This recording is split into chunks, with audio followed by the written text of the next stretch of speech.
see mommy in Kechi, a rapper don't tell she the new for grave where my uche de papa emeka. Don't blind from growing picking, don't fall, now watch up I'm raw. Please have they shake my hand no feel. Yesterday we laughed, today I just swim more. If we don't stop this night where we they share, tell me who go sing for the ones we know they.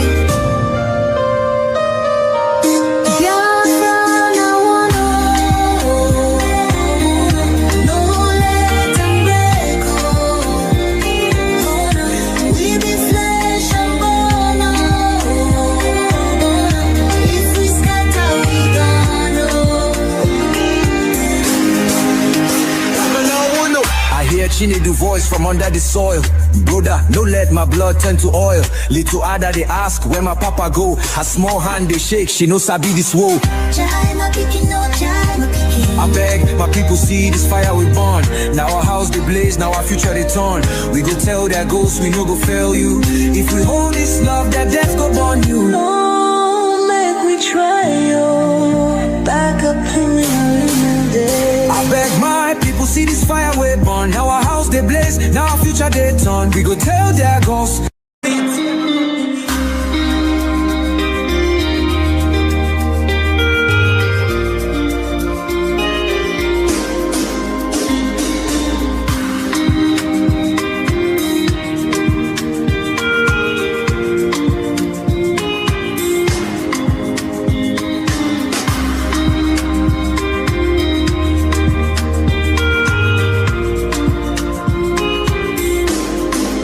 See mommy in Kechi, a rapper don't tell she the new for grave where my uche de papa emeka. Don't blind from growing picking, don't fall, now watch up I'm raw. Please have they shake my hand no feel. Yesterday we laughed, today I just swim more. If we don't stop this night where we they share, tell me who go sing for the ones we know they.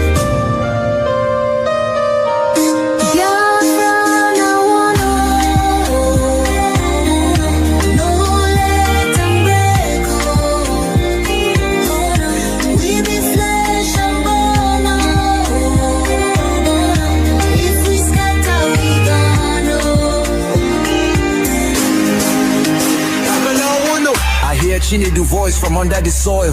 Brother, no let my blood turn to oil. Little Ada they ask where my papa go. Her small hand they shake, she knows I be this woe. I beg my people see this fire we burn.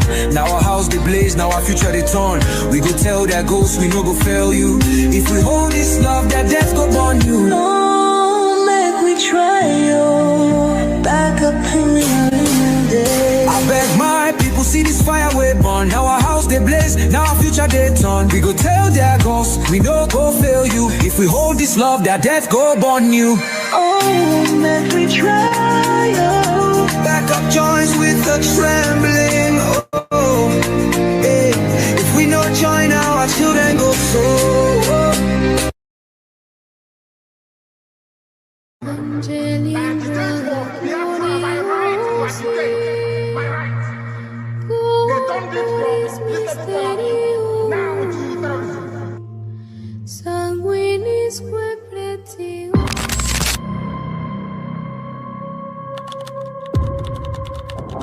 Breaking news reaching us now, the leader of the indigenous people of Biafra, Nnamdi Kanu, has been arrested, extradited to Nigeria, and is right now being arraigned at the Federal High Court in Abuja. Kanu is facing charges bordering on treasonable felony instituted against him at the Federal High Court.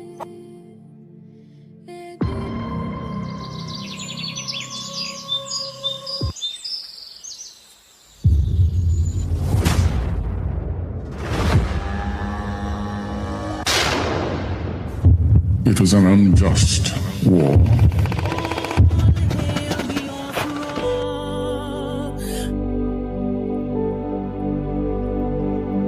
Long ago, in the heart of Biafra, a nation was born from the ashes of war. A war that scarred the land and its people, yet it never killed the spirit of freedom. The war aim of Biafra is purely to prevent ourselves being slaughtered, nothing more.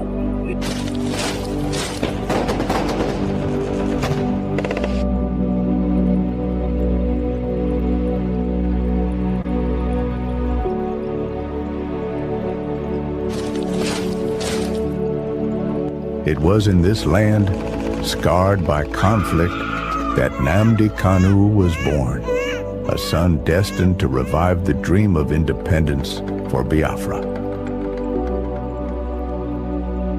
And if anybody is going to judge our success and failure in this war, it will have to depend on how much we have prevented the enemy from killing us.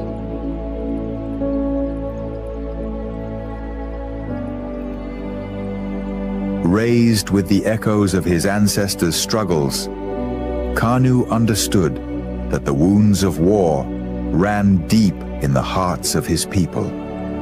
The scars from the Biafran War, which ravaged the land and cost countless lives, had never healed.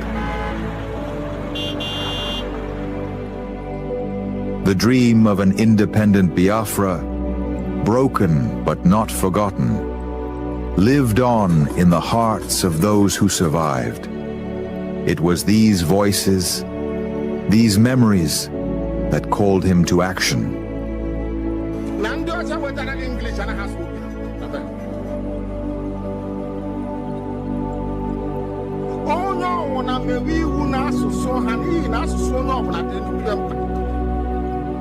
As Nnamdi Kanu grew, so did his voice. He became a preacher of justice, a messenger for those who were unheard. He spoke not just for his generation, but for all those whose lives were shattered by the war. The pain of the past was alive within him, and his words resonated with the cries of the oppressed.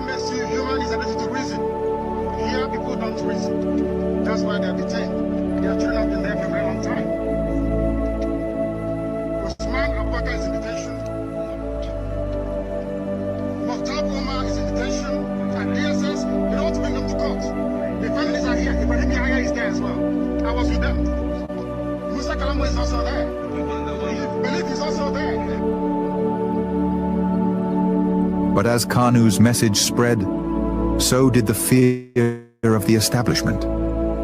His calls for self-determination grew louder, shaking the very foundations of the government. They feared the revival of a Biafran spirit, one that could awaken the wounds of the past and ignite a new conflict. And so, they moved against him.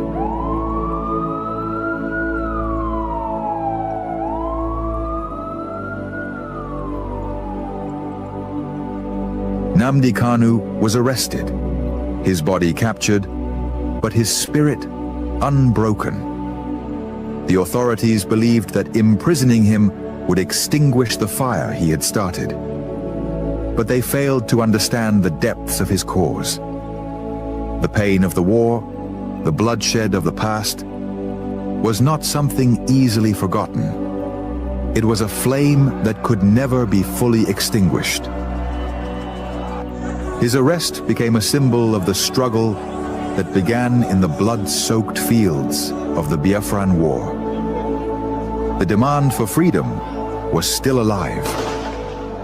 The fight for justice continued, not just for Nnamdi Kanu, but for all the lives lost, for all the children born into a world of scars.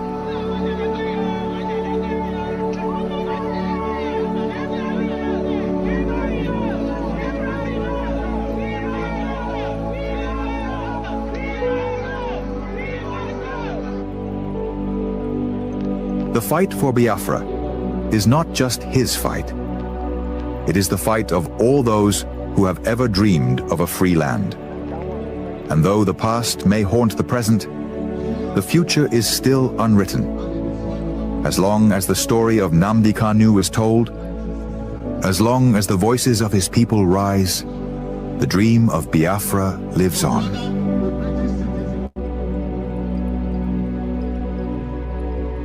Arrested, again, again, again, again, again, again, again, and yet again.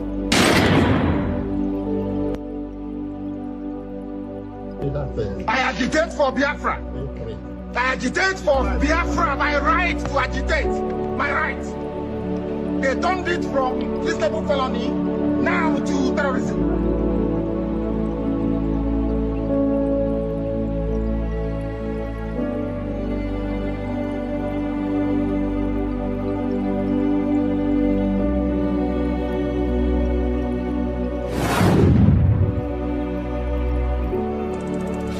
This is Nnamdi Kanu speaking. Biafra land, listen. They thought they could silence me, but they didn't just cage me. They caged your spirit. They made you forget that our land still bleeds, that our people still suffer, that nothing has changed. 5 years in chains. But what about you? Are you not free? Or have they bound your voice with fear? The struggle was never about me, it was about you, your children, your land, your future. So I ask you, where is the fire that once burned in your heart? Where is the voice that once roared for freedom? Wake up! Rise again. Speak. Act. Remember who you are. This is Nnamdi Kanu.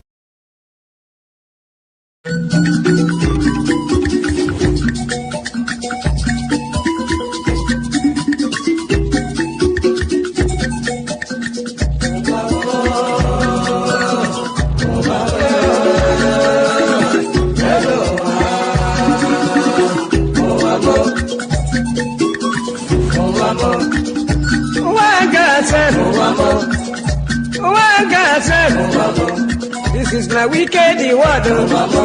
This is my confusion word. Listen to Palibran. Palibran. I will tell you a story about one lady girl. Pali they go to work. Pali they work for bank. Then I enter for motor. Wherever they go. Wherever they go, opposite Udi, but the right hand the side, along Gusukudu Road. I see people run, I see people run. Then I ask the driver waiting they happen, driver waiting they happen. Driver tell the party boy, see no day for talk. See nothing for talk.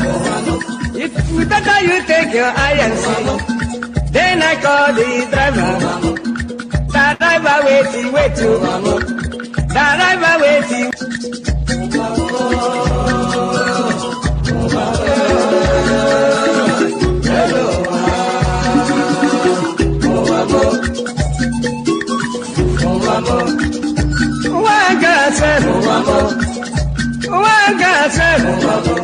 This is my wicked word. This is my confusion word. Listen to Palibran. Palibran. I will tell you a story about one lady girl. Pali they go to work. Pali they work for bank. Then I enter for motor. Wherever they go. Wherever they go, opposite Udi, but the right hand the side, along Gusukudu Road. I see people run. I see people run.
of heaven, the very oldest language on the face of this very earth. Chukwu okike abịa mapụrụ m ihe niile, Chineke na onye ndị nsọ na-efe wee na-akpụ isi ala nye onye anyị na-agọzi aha nsọ ya mgbe niile, onye anyị na-aja mma wee na-eto anyị enweghị chi ọzọ ewezuga gị. Anyị anaghị efe arụsị, ọ bụ naanị gị bụ onye kere ihe niile kere eke mana onweghị onye kere ya. Ọ bụ ya mere ndị Igbo ji wee na-etu gị ebighị ebi. Ndị nsọ na-agba oche eze gị okirikiri ha na-akpụ isi ala nye gị, ọbụladị ndị okenye oru abụọ na anọ bụ ndị na-atụ mkpọ ọla edo na ana ha niile si na ịdị nsọ Chineke nna nke igwe. N'ụtụtụ a, ehihie, abalị, n'ụwa niile bụ ebe ụmụ gị gbasasịrị ka ụkpaka nna nke ebere dị ngọzi ka anyị na-akpọkọta ha eze ebube onye ime eluigwe wee na-arịọ gị mma gị na ebere gị amara gị na ọmịiko gị ebe ndị gị nọ. Anyị wee na-arịọ ka iru gị wee chaa n'ebe anyị nọ. Anyị wee na-arịọ gị ezi ebube dị ngọzi ka i wee tinye ọgbaghara n'etiti ndị iro, ka ha rabụ ndị kụziri ka ha wee megide anyị onye nwe m na Chineke nna dị nsọ, ka aka nsị ndị dị etu a wee baa ha ọnụ, ije obodo ekwensu bụ zuu wee laa ya n'iyi. Anyị wee na-arịọ gị onye na-adịgide ma ruo mgbe ebighị ebi, biko nụ ka i wee mee ka Biafra wee bịa ọsọ ọsọ nna nke ebere na ụmụ gị atakwala n'ahụhụ. Anyị wee na-arịọ gị ka iwe na anyị ezi echiche na amamihe, mmekọrịta nwanne na nwanne ịdị n'otu ọganiru, ịhụnanya nke pụrụ iche onye nwe m na Chineke nna, ka i wee tinye ụmụ gị ezi mmụọ nke eziokwu ma wezụga anyị aka ajọ ihe n'ime ndụ anyị nna nke ebere dị ngọzi. Ka ọ ga-abụ n'ikpeta maazị na Biafra ga-abịa, anyị ga-aja gị mma wee too gị wee gọzie aha nsọ gị, kpee isi ala nye gị, bulie aha nsọ gị elu site n'ebighị ebi ma ruo n'ebighị ebi ka a na-arịọ gị ise ise ise. This very morning, all of you, I believe that those who are watching know who we are and why we do what we do. My name is Nnamdi Kanu. I am the leader of the indigenous people of Biafra all over this very planet Earth, the director of Radio Biafra and Biafra Television, and by the very special grace of the Most High Elohim, Chukwu Kikabia Mapurumi Henine, servant of the wonderful people of Biafra. We are live and we are direct this very morning, afternoon, or night, depending on where you are.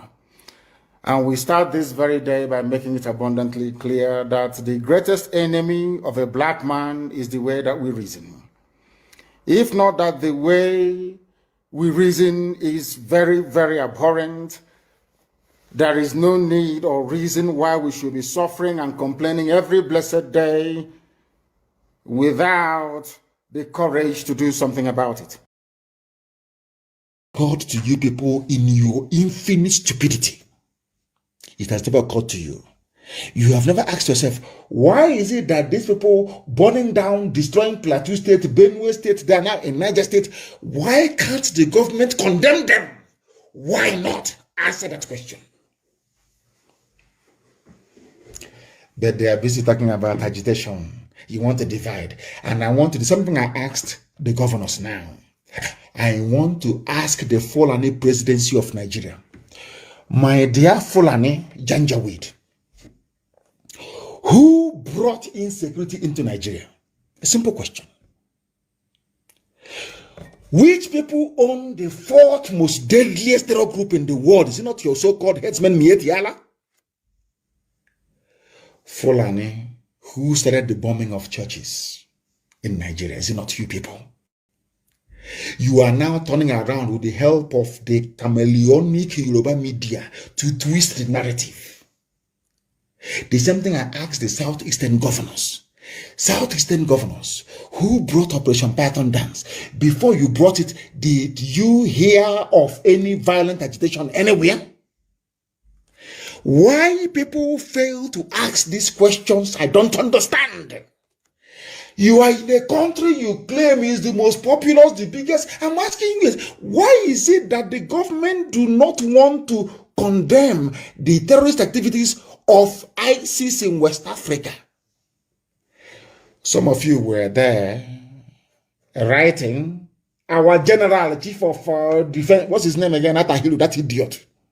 Atahiru, Ibrahim Atahiru. He did very well. He eliminated the Shekau with the help of ISIS. Oh, Nigeria army is now working with ISIS. Now the next question is, what does ISIS stand to gain from Nigerian army?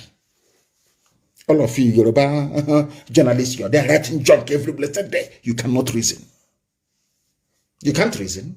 Oh, anyway, you're black. How can I expect you to reason in this UG? The same question I asked the governors who are meeting today.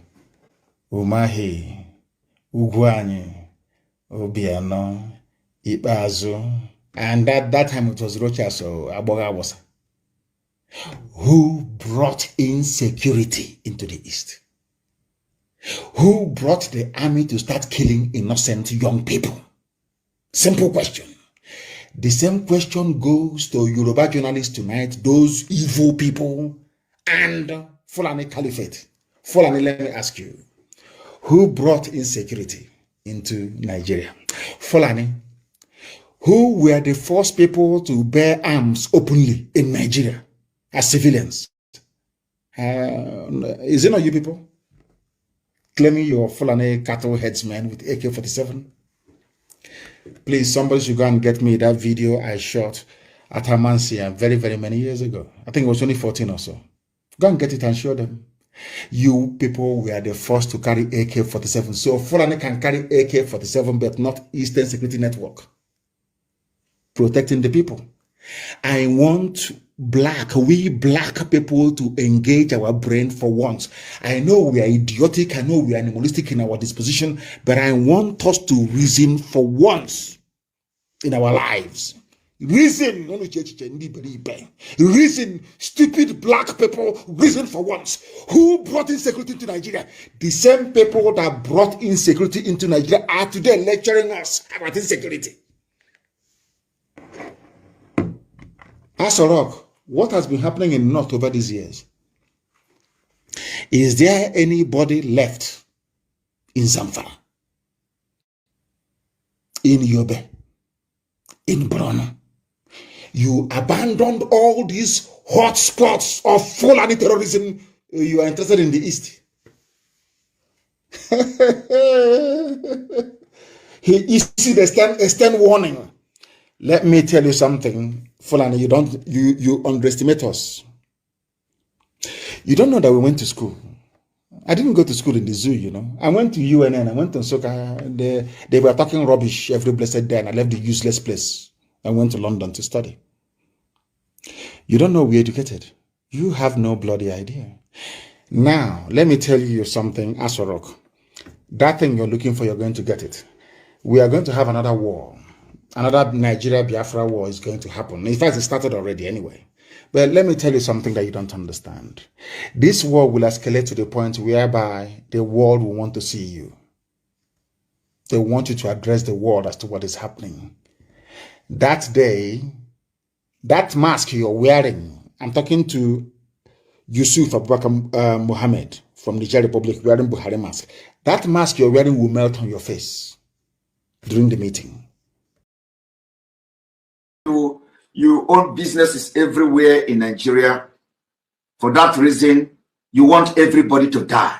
Nobody is above death. Death is going to visit everybody. Just have to pray that you live and make impact in this life.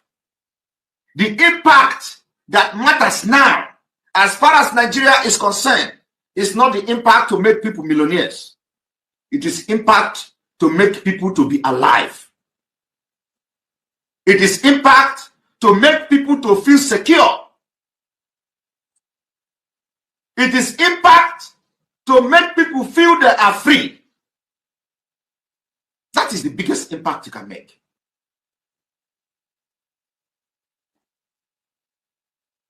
Millions are going to come. People will become millionaires when they are alive. Of what use is it? You made somebody millionaire today and tomorrow he died by gunshot from Fulani. Of what use will it be to the society? You pick up somebody and send him abroad and he come back to Nigeria and police will kill him. It is happening every day. Why do you want to continue to be part of a country like that?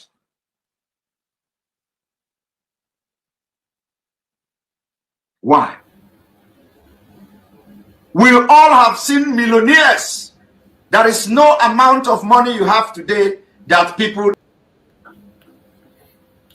Welcome, welcome, welcome. Thank you for joining us on today's program. I welcome everyone that has connected to this program wherever you are connecting from. Please like and share the program on your platform. Share to family and friends. Share to everyone that is close to you.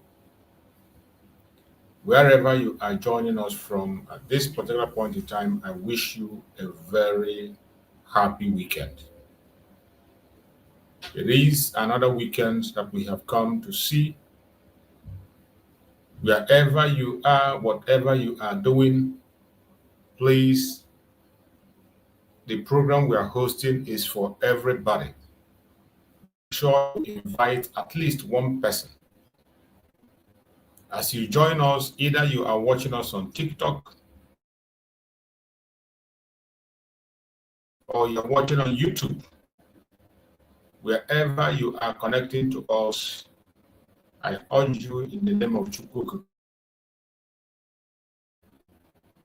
kindly share this program to everyone so that they can join us.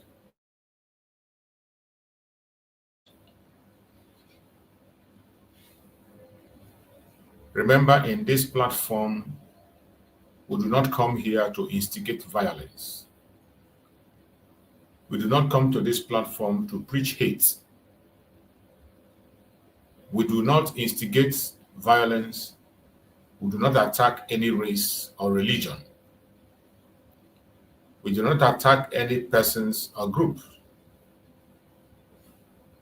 What we do in this platform is to debunk every lie that has been told against the Biafran people, against our leaders, Mazi Nnamdi Kanu and Mazi Herbert most especially. We make sure we bring the truth to the whole world to see. In this platform, we try as much as we can to present Biafra to the world as a remedy to the failed state Nigeria. Nigeria is a failed state with all the indices present. Those terrorist organizations managing Nigeria can continue to pretend to the whole world. They can continue to lie. They can continue to hide the truth, but they can't hide it forever. All the indices of a failed state is in Nigeria. If you don't know the story of Nigeria, you don't know where Nigeria is, go to the news and pay attention, make inquiries, make research, and then you will come to conclusion and you will join us in this message.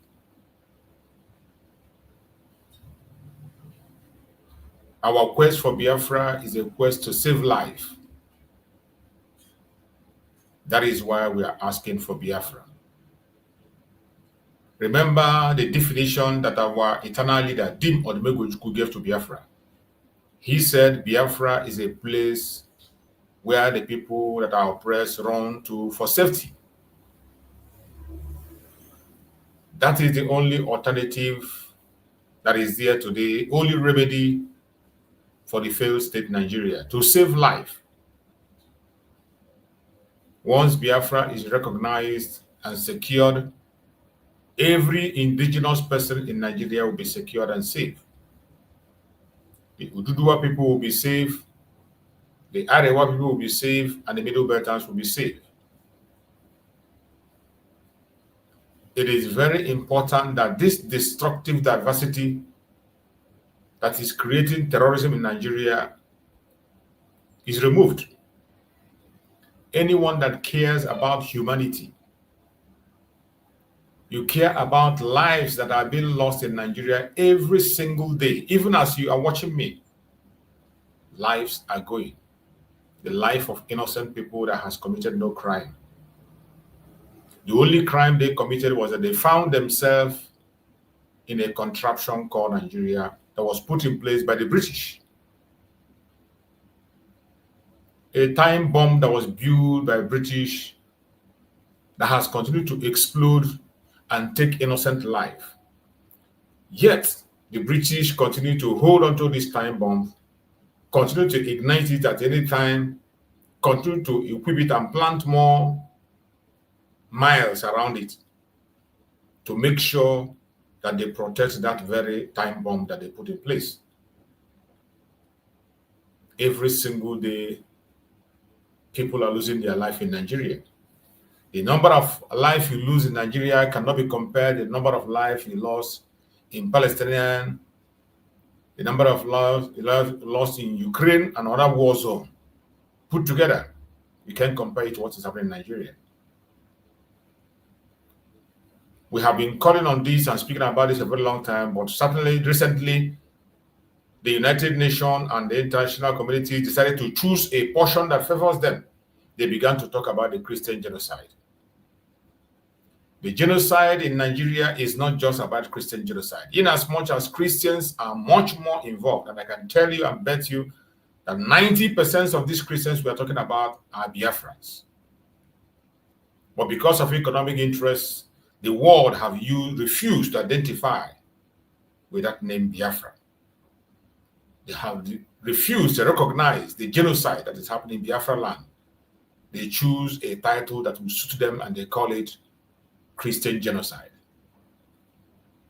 The Christian genocide in the part of Nigeria, northern part of Nigeria that is going on now, has been going on in the southeastern part of Nigeria since 1967. Since 1967, during the Civil War, up to this moment as we speak, Christian genocide have been going on in Biafra land, the old southeastern region. But because of economic interest, the whole world kept silent on it. They don't want to address it. They never want to refer to it as genocide. They never want to pay attention to stop it. They never go in to investigate. Those who came in to investigate were arrested by the Nigerian government and their cameras taken away. Today, the world has decided to find a suitable name that is going to favor their own economic interests, and they speak about Christian genocide. Even while they talk about Christian genocide, it's just a mere word. They do not take action to stop it. I am not saying that genocide is not happening in northern part of Nigeria. It is happening. The Christians are being extinct in the northern part of Nigeria as we speak. It is still ongoing. But it is not just limited at the northern part of Nigeria. It is also extends and started all the way from the southeastern region. That is where it started. From 1967 till date. That is when it was pronounced, and they have been doing it openly. Even before 1967, as at 1945, they started this attack. But it became more pronounced in 1967, going forward. Before the 3 years war that we know that the whole world ganged up because of the economic resources in our land, and they fought us for 3 good years. The little David survived. And they said no victor, no vanquish. But I bet you there are victors, there are vanquished, and they have shown it by their actions and by their behaviors. We have kept silent for a very long time, with no one to make our case, but we can no longer be silent. The time has come for us to take the bull by the horn. That is the time we are in, and we are not looking back. It is because of these atrocities against the Biafrans that they are talking about today, that has been happening for a long time. That was why Mazi Nnamdi Kanu came up and took the challenge to rescue his people and secure them. They couldn't handle the presence of Mazi Nnamdi Kanu. They threatened him with death. They attacked him several times to take his life, and he survived. And finally, they went and kidnapped him from Kenya, brought him to Nigeria through extraordinary rendition, which is against international law. Even in that disobedience of the law, they took him to their court and he won them. Yet again, they disobeyed their law and refused to let him go. And today, they are still holding Mazi Nnamdi Kanu, trying to assassinate him by all means necessary. Biafrans will never be silent. While this was going on, our Prime Minister, Mazi Simon Ekpa Njoko, took up the challenge. When he saw the battle that is raging, he knew that this is not just about Mazi Nnamdi Kanu. It is about everybody in the old Southeastern region. It's about humanity to save life. Mazi Simon Ekpa took up that challenge. and said he will not sit back and watch because this is a battle for everyone. Mazi Simon Ekpa Njoku took it upon himself to make sure that his people are being defended. As you all know, self-defense is the right of every human being living on the planet Earth. It is a right. It's not just a privilege. It is a right. Based on that right, our Prime Minister, Mazi Simon Ekpa, rose up to educate his people and encourage his people to defend themselves against death that is being brought by the Nigerian government and its terrorists.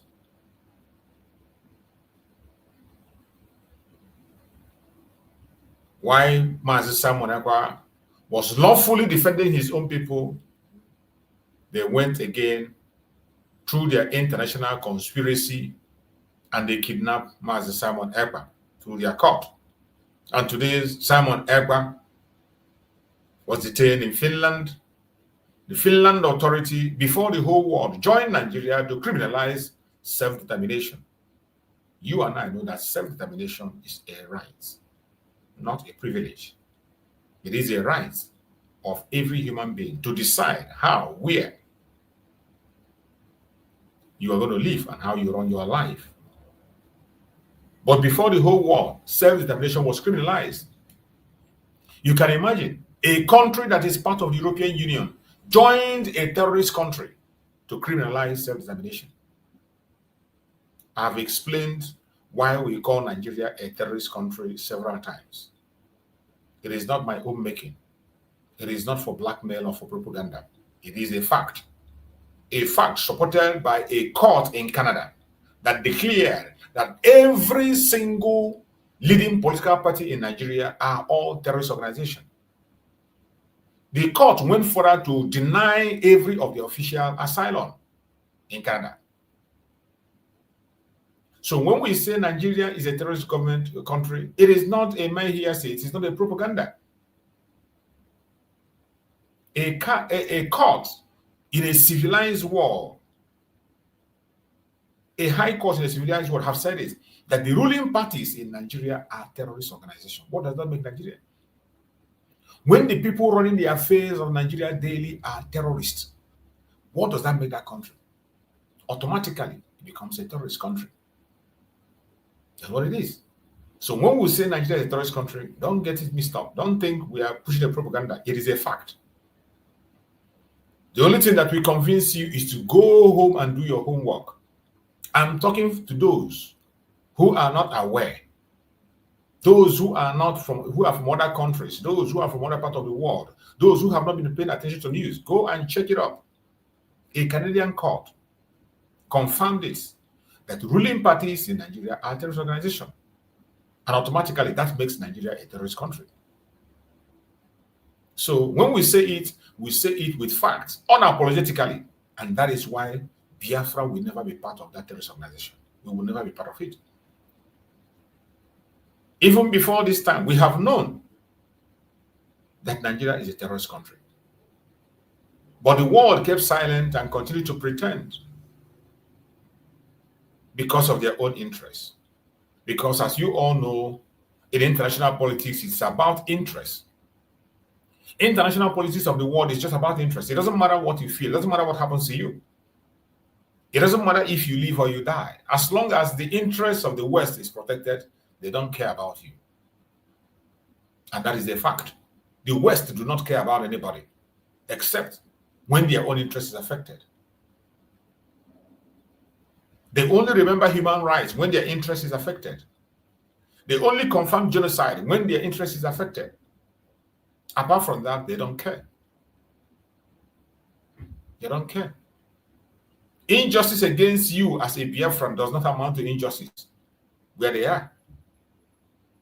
Genocide against the Biafrans does not amount to genocide where they are, as long as their own interest is not affected. But once their interest is affected, they begin to apply the laws. This is a fact that you must know. This is the reason why you must rise up for yourself. Nobody's going to fight for you. You must rise up to fight for yourself. With all these facts, these are what Mazi Nnamdi Kanu and Mazi Simon Ekpa saw clearly And they ended up in confirming that the only way out is Biafra. And they went ahead to begin to fight for Biafra, to save and secure their people. And that we will continue to do unapologetically. My fellow Biafrans that are watching and people of the world that are watching, whether you're a Biafra or non-Biafra, remember, our program is always an interactive section. And the link is there for you. Send in a request. If you have a question to ask, you have a contribution to make, you have a superior argument, feel free to send your request. I will bring you in. In this platform, it is a platform for public opinion. No matter what your opinion is, no matter your own ideology, no matter your religion or your location, it doesn't really make a difference. As long as you're a human being with conscience, come in and make your opinion. More especially those that have contrary opinion, those that have superior arguments, come in and bring in those arguments. We are ready, very much ready to respond to you. My fellow Biafrans that are watching this program, wherever you're watching, this very weekend, we have chosen a topic which says, Secret Assassination Plot, Nigerian government and Igbo politicians targets Mazi Nnamdi Kanu. The truth they fear. Secret assassination plot. Nigerian government and Igbo politicians targets Mazi Nnamdi Kanu. The truth they fear. This is the topic we have chosen today. A lot has happened in these few days in their court. Many of us have seen different videos, different reactions. We have seen so many things in the news, and we continue to follow up on more information that are coming. And I tell you, a lot has happened, and more is still going to happen. All we need to do is to be very watchful. Do not be carried away with emotions. We must be very watchful at all times to make sure that we are following events. My fellow Biafrans, lovers of freedom, truth seekers across the world, I welcome every one of you today in this broadcast and this weekend. In this platform, we don't gather here for entertainment. This is not a platform for jokes, not for propaganda, not for entertainment. It is a platform for truth, for survival, and for justice. That is what we are here for. We are here for truth, for survival, and for justice. For many years, Mazi Nnamdi Kanu has stood as the voice of the oppressed, exposing lies, corruptions, tyranny in Nigeria.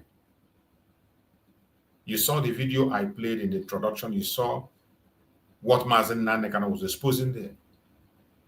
This very insecurity you are seeing today. This overrun of the country today by the terrorists. Mazi Nnamdi Kanu spoke about it. I just played it before I got started. But today, a sinister plot is unfolding. One that threatens not only the life of our student Mazi Nnamdi Kanu, but the very future of the Biafran liberation movement. Every one of us must be awake. Every single one of us must pay attention. We must keep our differences aside and raise our voice on this very plot to take away the life of Mazi Nnamdi Kanu. Yesterday in the court, Mazi Nnamdi Kanu himself complained and said that what Nigerian government is waiting for is for his health to deteriorate completely. And when they discover that the illness or their poison have eaten his body, then they will release him to go and die. When you hear such speech and you're not worried, that means you don't have conscience. You're not human.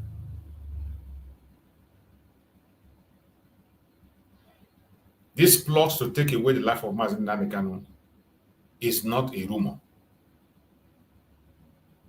It is not just a rumor. It's a well-calculated move.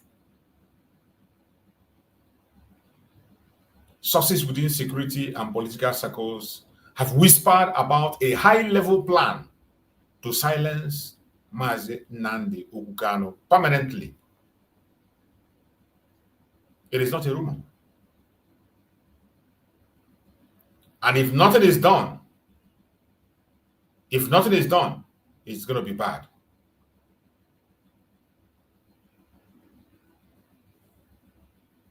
Every one of us know what their motive is.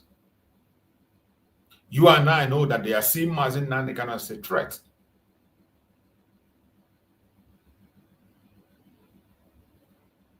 The reason they are doing all this, you know their motive.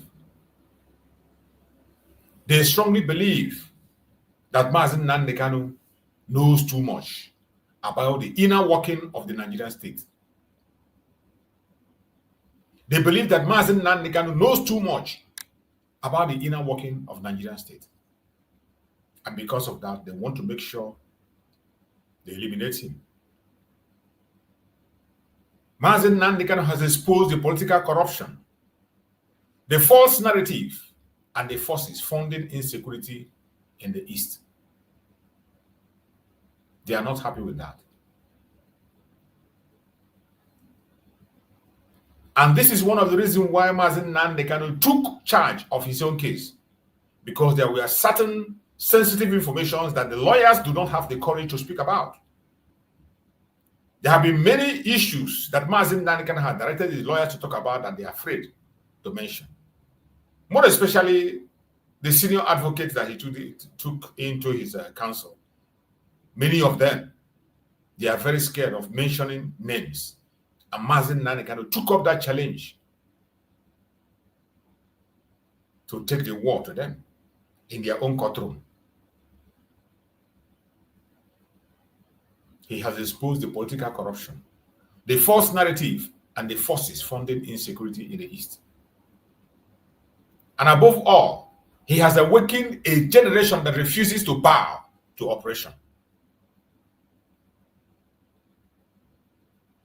This is why they want him dead.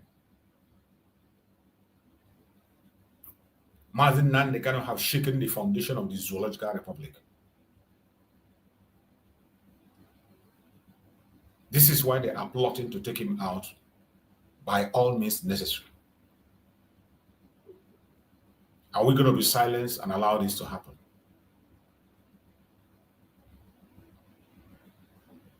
And you ask yourself, who are the key players in actualizing this evil deed? Who are the key players? Certain top officials within the Nigerian government who see Kanu as a national threat. There are certain officials of the Zoological Republic, that contraption, that see Mazi Nnamdi Kanu as a national threat. And they don't hide it. You see them on their television talking about it. You see them pushing those narratives at all given time. Every single opportunity they have, they chip it in. And I bet you we cannot be silent. If nothing is done, it is going to be too bad. It is going to be very, very bad.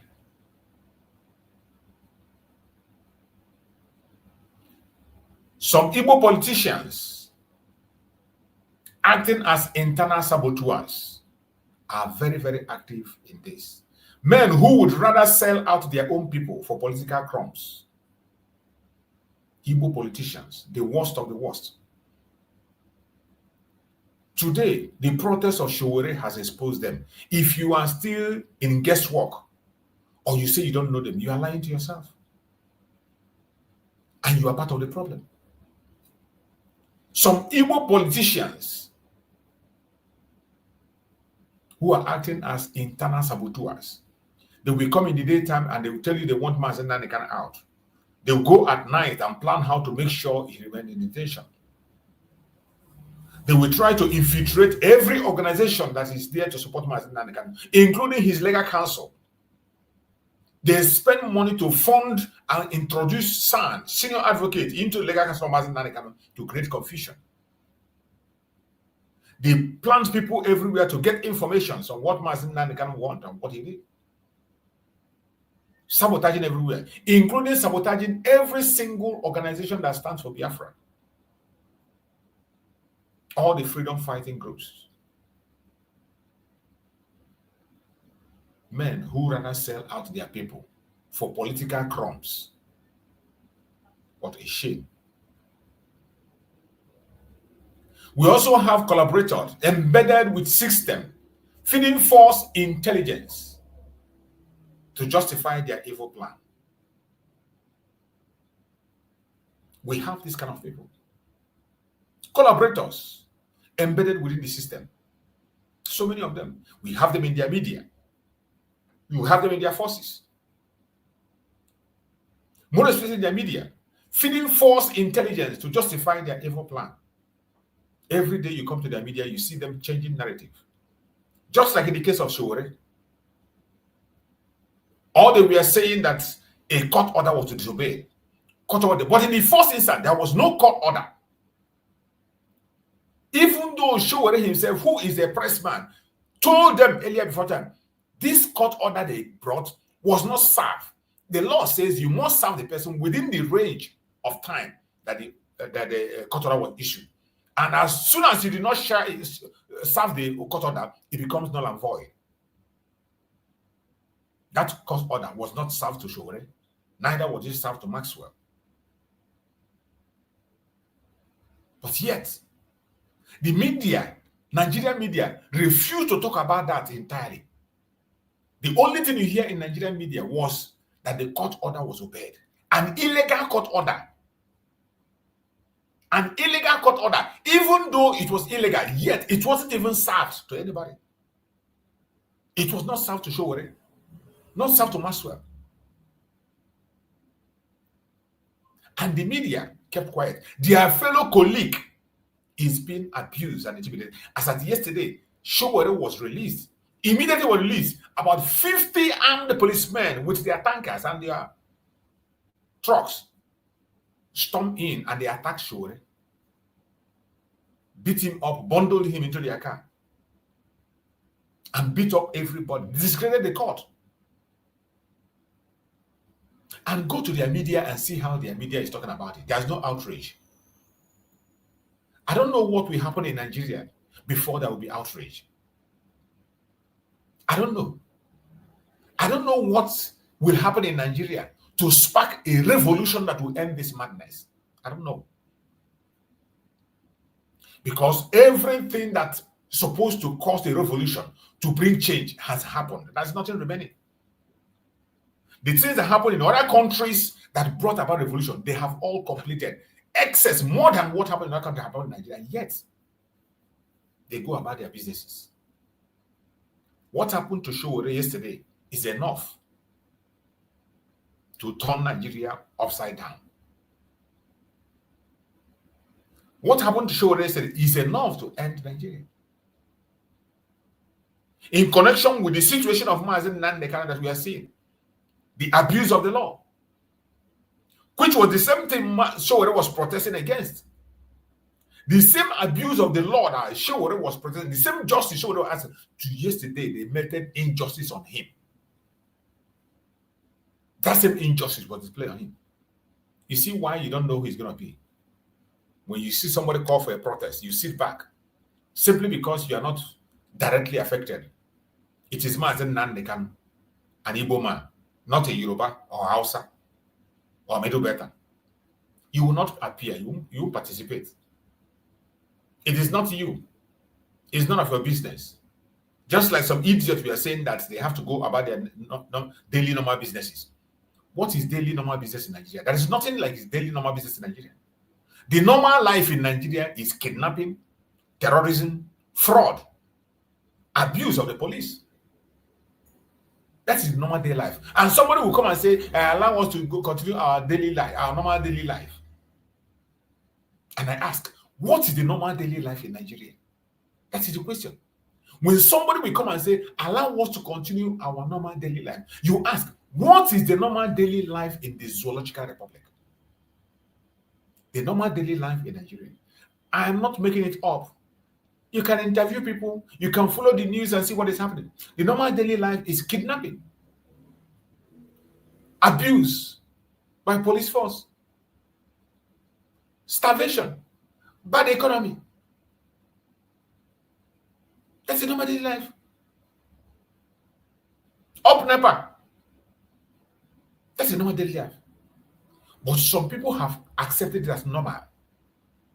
They accept it as normal. That is why somebody will come and say, oh, why do you have to protest? Instead, allow us to continue our daily life. They now take this, something that no sensible, normal human being will accept. The Nigerians accept it as a normal daily life. They call it normal. And when you complain, they ask you, are you the only one suffering? This is what most of them tell Biafrans.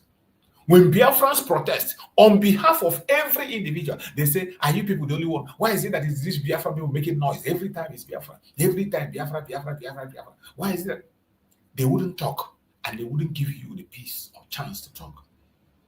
They will ask you, are you the only one suffering? They want everyone to come into that destruction before they will now realize it is time to speak. But I thank Chukwu Okike and the Biafran people are gone and gone for good. And there is nothing you can do to bring us back into Nigeria. Nothing. The Biafran people have gone. We have left Nigeria and there's no going back. It doesn't matter what happens. It doesn't matter what the outcome becomes.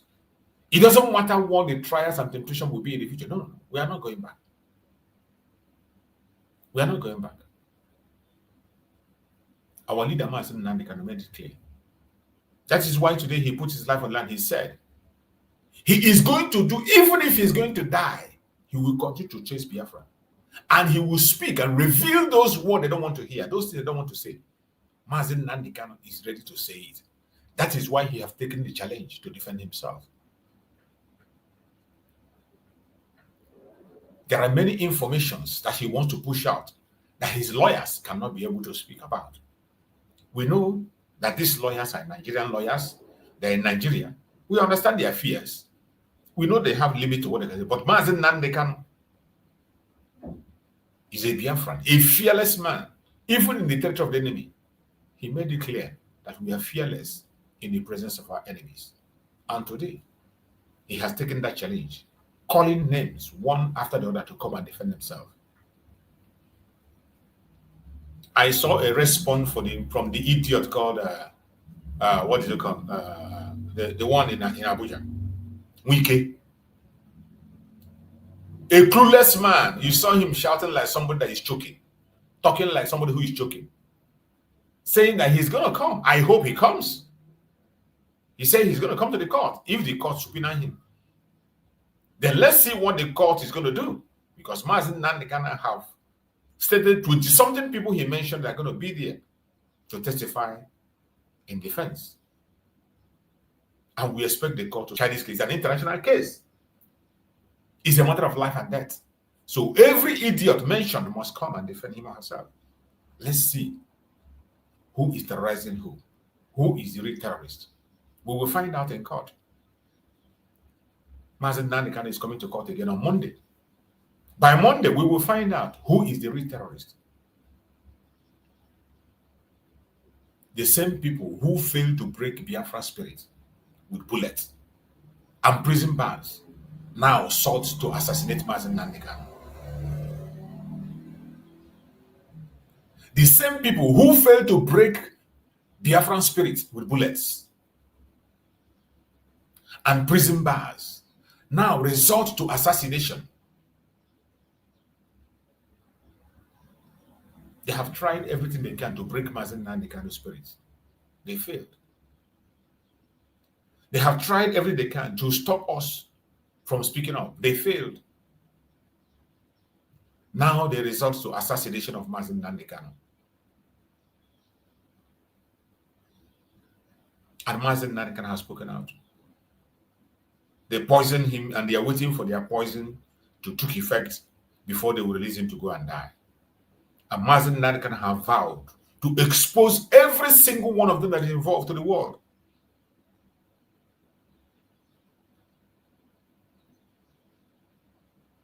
We are calling on international communities to pay attention. We know they wouldn't do anything, but we know there are men of conscience out there that are listening. We don't have hope on any international organization or whatever to manufacture. We know that they will never come. This is not the first time, not the second time. They are always late. But that will not stop us from speaking. We will continue to speak out. So you wouldn't say you didn't hear. Because we are going to fight back. Definitely, we will fight back. We are going to fight back. Some of us don't know why Mazi Nnamdi Kanu chose to defend himself in the court. Many are asking,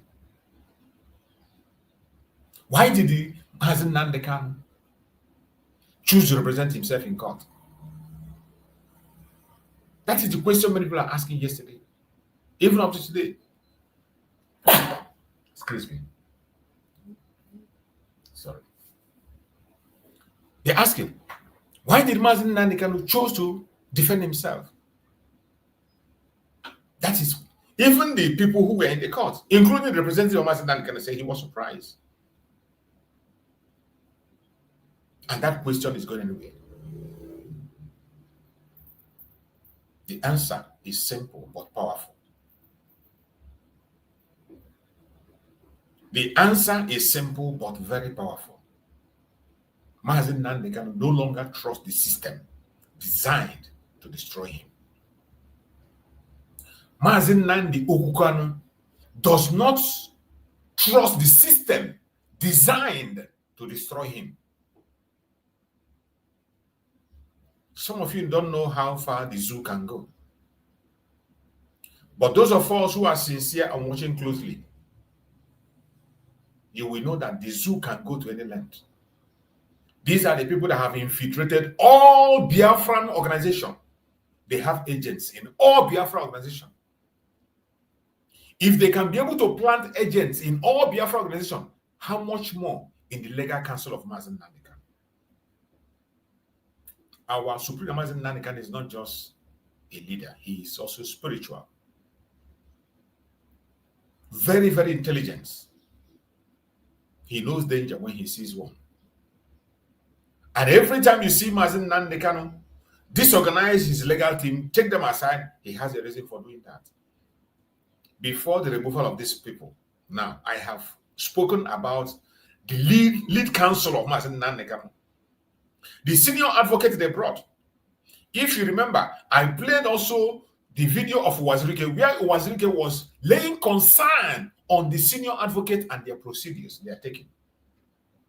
Uwazirike led complaint, and some of us sometimes we just ignore people because of grievances we have before. When people say something reasonable, take it. Leave the person, take the word. That doesn't mean we are not careful with them. We are careful with everyone that have failed in one time or the other. We need to be very careful with them. But when they say something reasonable, pay attention. When they make a reasonable argument, pay attention. It is not about you. Sometimes we close our eyes because of the person speaking, even when the person is making sense. Instead of you to borrow that sense and leave the person alone, you will not. Uwazirike made a complaint about this legal team of Mazi Nnamdi Kanu. Just like when the Karo White lawyer was there, they were almost towing the same line with Karo White lawyer. The only person that is standing out is Aloy Ejimako, the special counsel of Mazi Nnamdi Kanu. When you hear special counsel, it speaks loud. Aloy Ejimako is the confidant of Mazi Nnamdi Kanu. Forget about lead counsel, big names they answer, senior advocate and all that. You can imagine how the case of Mazi Nnamdi Kanu went. If you remember what Uwazirike said, that when they were saying they want to continue trial, he thought that maybe they had a deal with the government at the back. Because it is possible Uwazirike said that he thought they had a deal. That if they had a deal, there's no problem with that. For you to bring out your client, it is in your hand to do everything humanly possible to make sure that your client is free. So if they have gone into a deal with the government, he has no problem. So when we are talking about going into a case that has been decided already, a case that the appeal court have decided already and set Mazi Nnamdi Kanu free, and you accept and agree to go back to it again, he thought that they have a deal, only to come and begin to say they want to stand for trial again. Only to come, not only to start the trial, they still refused Mazi Nnamdi Kanu medical treatment. That was the straw that broke the camel's back. When they rejected Mazi Nnamdi Kanu, something as simple as going to National Hospital in Abuja, not abroad, not even release, or allow him to go to National Hospital in Abuja for treatment. When they could not be able to get that, I knew that something was wrong. And Uwazirike made that concern. And he also pointed out on the stance of Ejimako that extraordinary rendition have removed Nigeria from having the jurisdiction to try Mazi Nnamdi Kanu. They have no such jurisdiction to try Mazi Nnamdi Kanu. If they want to try Mazi Nnamdi Kanu, he should be returned back to wherever he is, and then they will pass the normal process to extradite him. Only then and then they will have the jurisdiction to try Mazi Nnamdi Kanu. These senior advocates know this very well. From day one, they have been running away from this extraordinary rendition. The only person that stood with this extraordinary rendition, which is the backbone of the case, is Aloy Ejimako. He introduced it. Even when he introduced it, the White lawyer tried to dodge it. White lawyer tried to cover it up. Aloy Ejimako left him, went to Abia State and won the case. It was only then that they now realized that it is necessary. Then they used it and came to Abuja High Court, appeal court. In the appeal court, Mazi Nnamdi Kanu used it to win his case also. Every charges against him was quashed and he was discharged. Instead of leaving Mazi Nnamdi Kanu, they referred him back again to High Court to start again fresh. So every responsible, reasonable lawyer should have stood on that appeal court, except you have a deal with the government, which is what was expected. Which I still believe is yes. Except you have a deal. If you have a deal to free your client, that's your business. You can do anything to free your client. Only to come and see that they have nothing. Just as in the last court of Mazi Nnamdi Kanu, you can imagine that the Nigerian Medical Association went and brought a test result that was conducted ever before the court gave the ruling that Mazi Nnamdi Kanu should be tested.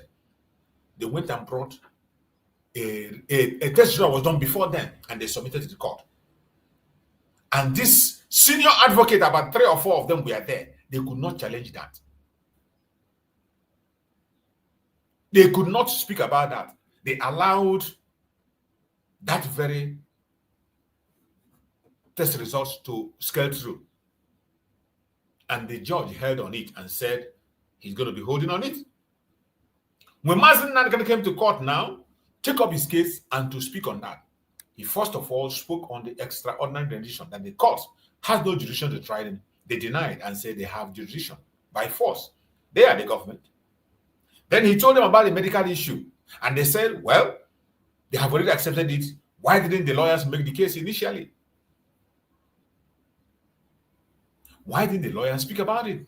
And you ask me, why would senior advocates be there and such medical false information were passed and they allow you to scale through? Were they sleeping in the court?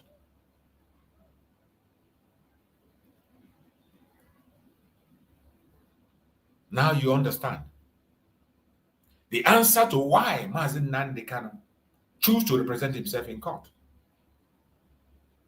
Mazi Nnamdi Kanu no longer trusts the system designed to destroy him. Mazi Nnamdi Kanu understands that this is not a legal trial. It is not. Mazi Nnamdi Kanu understand very well that this is not a legal trial. It is a political war in disguise. A political war in disguise. By defending himself, he sends a clear message to the world. I am not fighting for my own freedom alone. I am defending the truth they fear. Did you hear that? By Mazi Nnamdi Kanu defending himself, he sends a clear message to the world. I am not fighting for my own freedom alone. I am defending the truth they fear.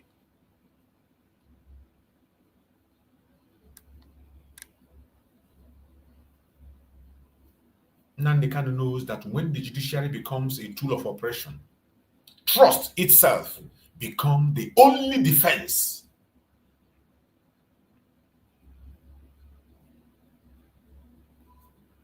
He chose self-defense, not out of arrogance, but out of necessity, to expose the lies before the whole world.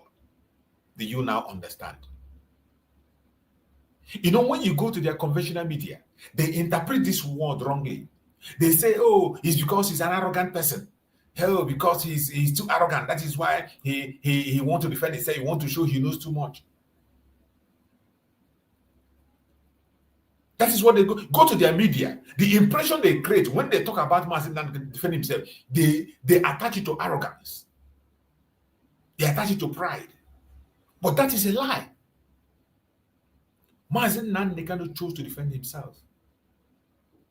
He chose self-defense, not out of arrogance, but out of necessity, to expose the lies before the world. I bet you the names that Mazi Nnamdi Kanu mentions and the things that he called out, none of his lawyer can have that boldness to present that.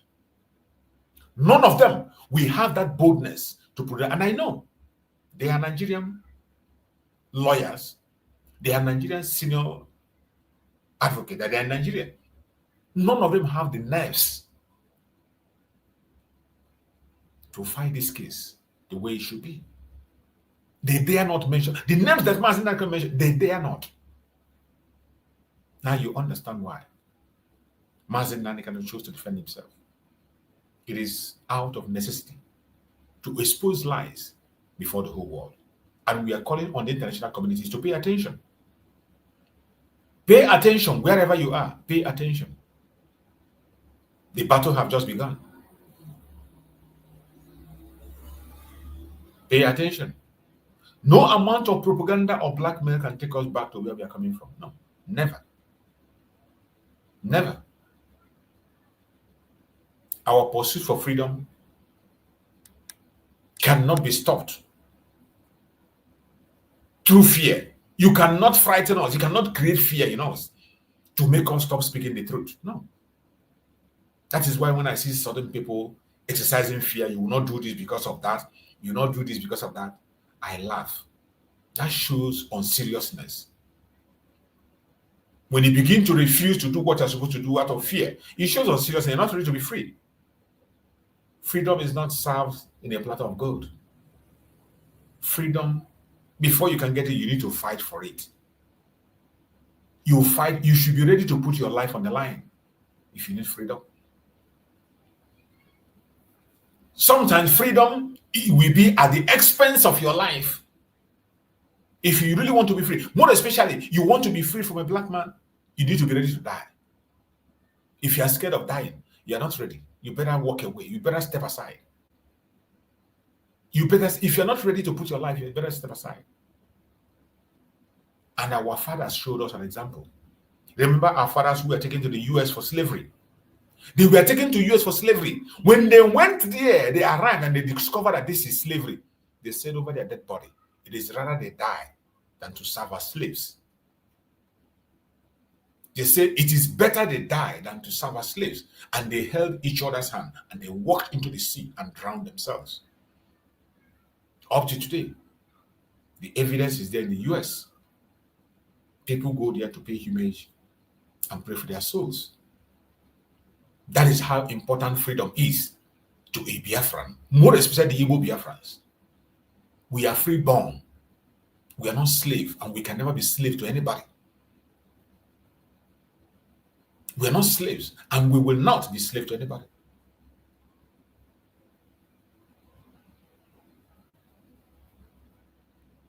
The case of Mazi Nnamdi Kanu and what is going on today is no longer a domestic issue. For those who would think that it's just about Biafra, about Nigeria, no, it's not a domestic issue anymore. And we are calling on the international community to pay attention. When a government turns its power against its own people, against a prisoner of conscience, it becomes global human rights emergency. You saw what happened to Showore yesterday. The whole world witnessed what happened to Showore. In the court, the same human rights abuse, the same injustice that Showore was fighting in the protest was meted on him before the whole world, before the camera yesterday. What is happening today is global human rights emergency. What is happening in Nigeria now is global human rights emergency. The international community should weigh in. This is not the time to pretend. That same economic interest you have in Nigeria, you can still reach a deal with various groups, various countries when they break away and still have what you want to have. Must it be, is it compulsory that you must steal it free of charge? Must you be taking everything free, just like you did in Niger, before the Niger people realized themselves and they took their economy back? Do you have to take it free? You can still get access to the oil, but it has to go through the normal process. Buy it the way others buy. Everyone will benefit. You will benefit. The indigenous people will benefit. What gain will you have in impoverishing people going into a land to take their resources without accountability? Is that what you want? Is that why you will not speak about the atrocities of the government in Nigeria? The human rights abuse, the genocide that's going on against the Christians, against the Biafrans, against the Igbos, against other people, more especially in the southern part of Nigeria. Life does not matter to you. What matters to you is economy. The resources of the country matters to you, but when it comes to human life, you do not care. We are calling on the United Nations to investigate the ongoing persecution and threat to Mazi Nnamdi Kanu's life. We are calling on the United Nations to investigate the ongoing persecution and threat to Mazi Nnamdi Kanu's life. We call on Amnesty International to document and publicize the grave violation happening under the radar because they have the information. The human rights, Amnesty International in Nigeria, they are very much aware. We have furnished them with more than enough information. Some they have gathered by themselves. It is high time to document, publicize the grave violation happening under the radar. Stop being silent. Amnesty International, stop being complicit. Bring the information you have. Those things that are happening under the radar that you're hiding, bring it out. Investigate the attack against Mazi Nnamdi Kanu's life. Against the oppressed. Look at Showore, Omoyele Showore. An innocent man who did nothing, only to call for justice. He did nothing, only to call for a lawful society, and they brought lawlessness upon him. Even in the court, you can imagine.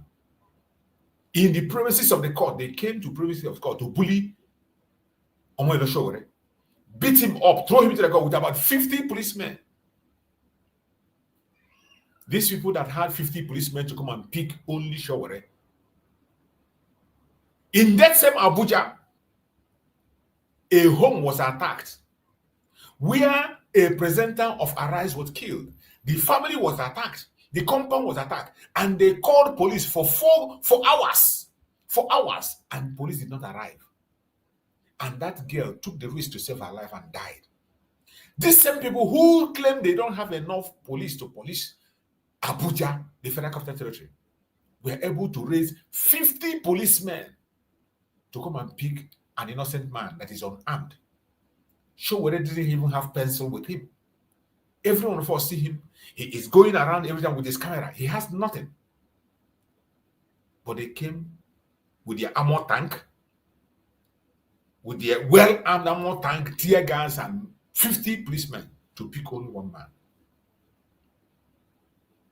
And the whole world is watching. Amnesty International is watching.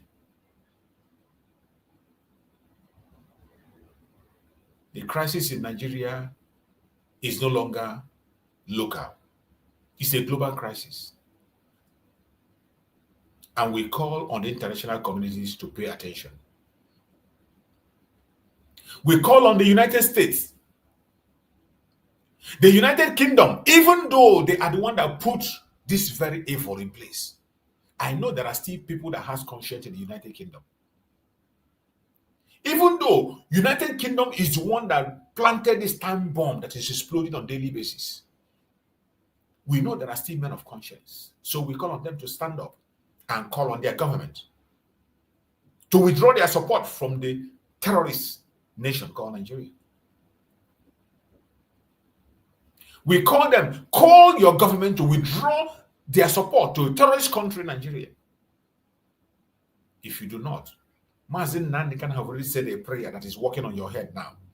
And it's going to be worse. That if you do not stop meddling in the issue of Nigeria, your case will be worse than Somalia. The same people you want to take over Nigeria will take over your own nation. And it is happening.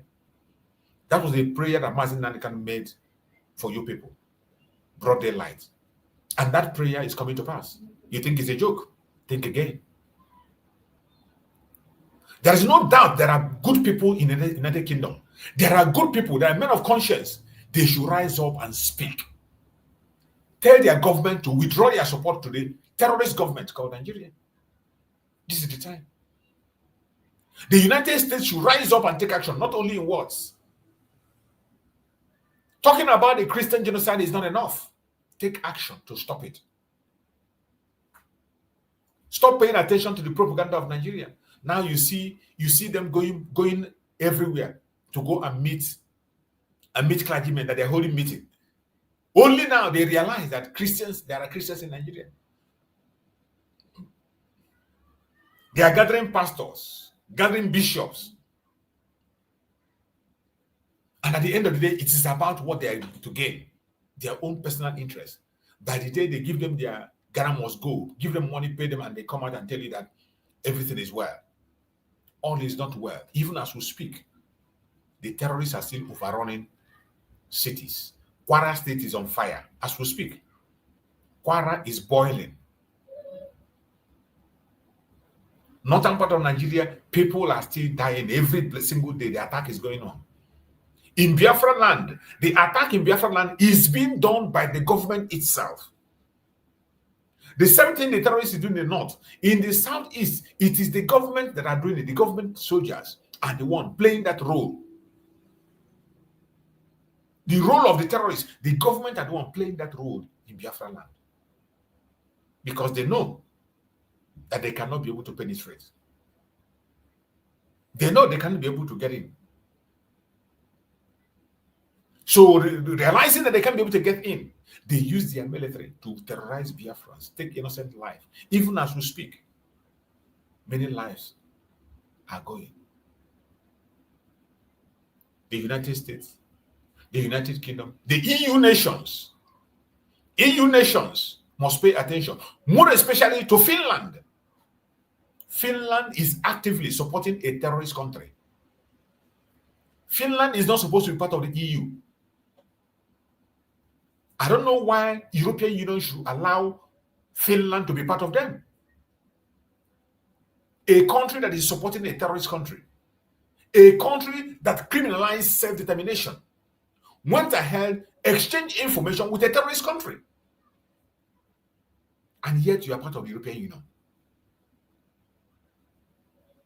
If you are sincere and you stand for justice as you claim, the European Union, expel Finland from the European Union. You need to expel Finland. You need to expel Finland.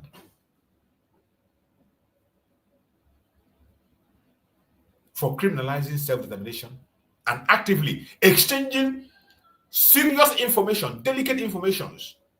The same way they exchange information with terrorist country Nigeria, that is why how they will bring information how to do with the EU. Your secret information, Finland is going to hand it over to terrorists in Nigeria. In case you don't know, Finland is going to hand over sensitive information to a terrorist country like Nigeria. It is going to happen. It's a question of time. If you do not expel Finland from EU, it is going to happen. It is going to happen. Nothing is going to stop it. It will happen. So Finland must be expelled. They must be expelled from European Union for actively joining a terrorist organization, actively working hand in hand and exchanging information with a terrorist organization. You are not safe because sensitive information in the EU, they are going to exchange it with the Nigerian government, a terrorist government that we have known.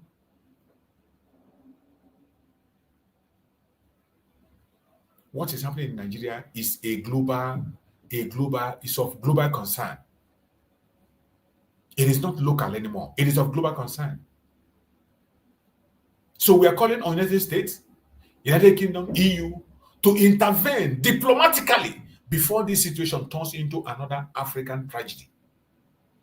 I know the United Nations, the US, some of you're only waiting. You are very good at reporting tragedy. You are only good at reporting tragedy. This is how you watched and waited until there was massacre before you come. This is how you watched and waited when the Holocaust happened. This is how you watched and waited during the Kosovo. This is how you waited and watched during the Rwandan genocide. This is how you waited and watched during the Biafran genocide. You are still waiting again.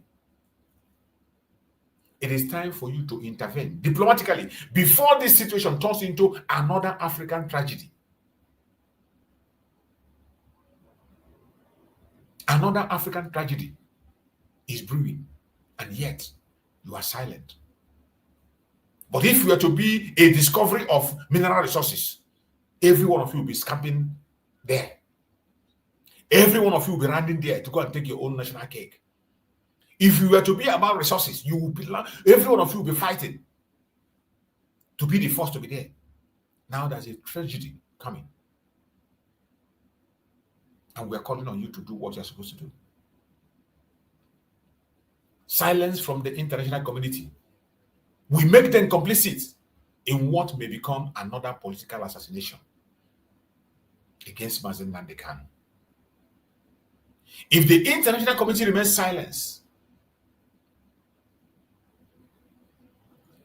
if they remain silent on the situation of Mazi Nnamdi Kanu, they will be seen as complicit in what becomes another political assassination. We will see them as complicit if they continue to remain silent. There is no other way to explain it. There is no other way to interpret it. If they continue to remain silent, with this plan of assassination of Mazi Nnamdi Kanu, poison him and refuse him from taking treatment, allowing him to die slowly.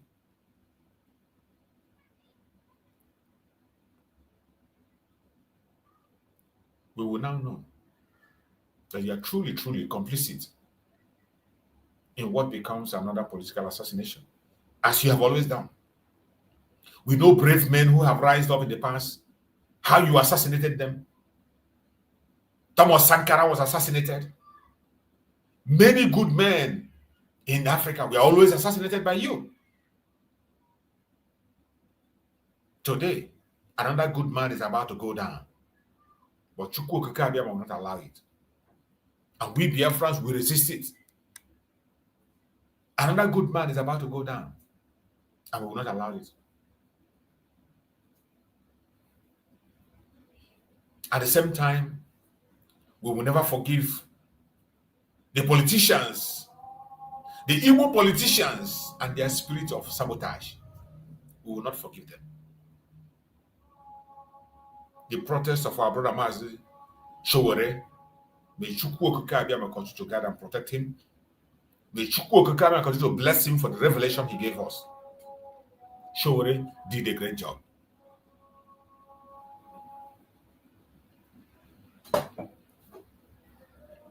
The protest he conducted was a revelation.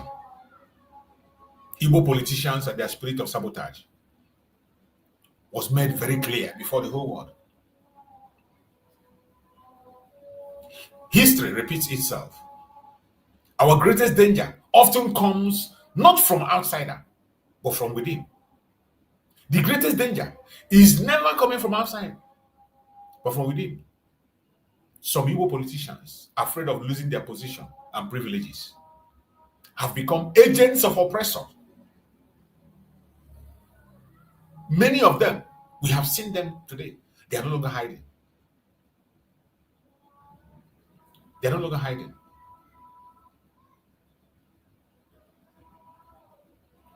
Many of them are no longer hiding. Some people will stay afraid of losing their position, privileges, have become agents of oppressors. But I bet you, we will never be silent, and we will not allow them to succeed.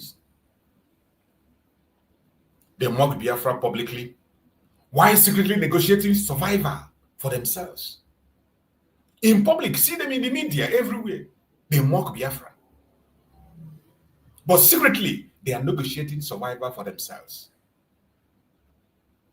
When you talk about our collective interests as Biafrans, they mock at it. They tell you Biafra is dead. They say, why must you talk about Biafra?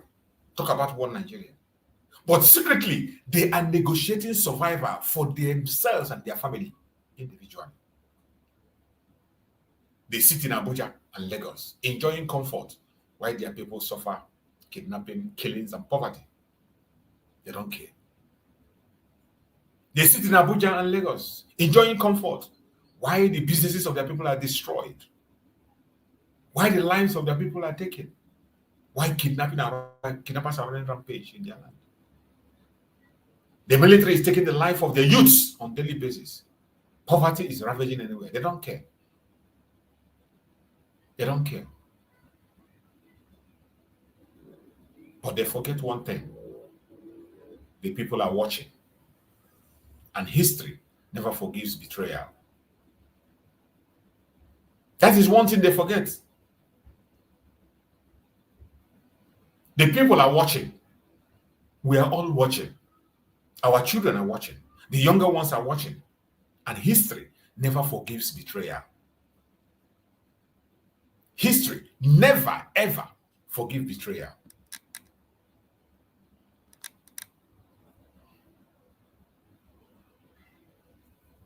Wherever you are as a Biafran, it is time for us to take action.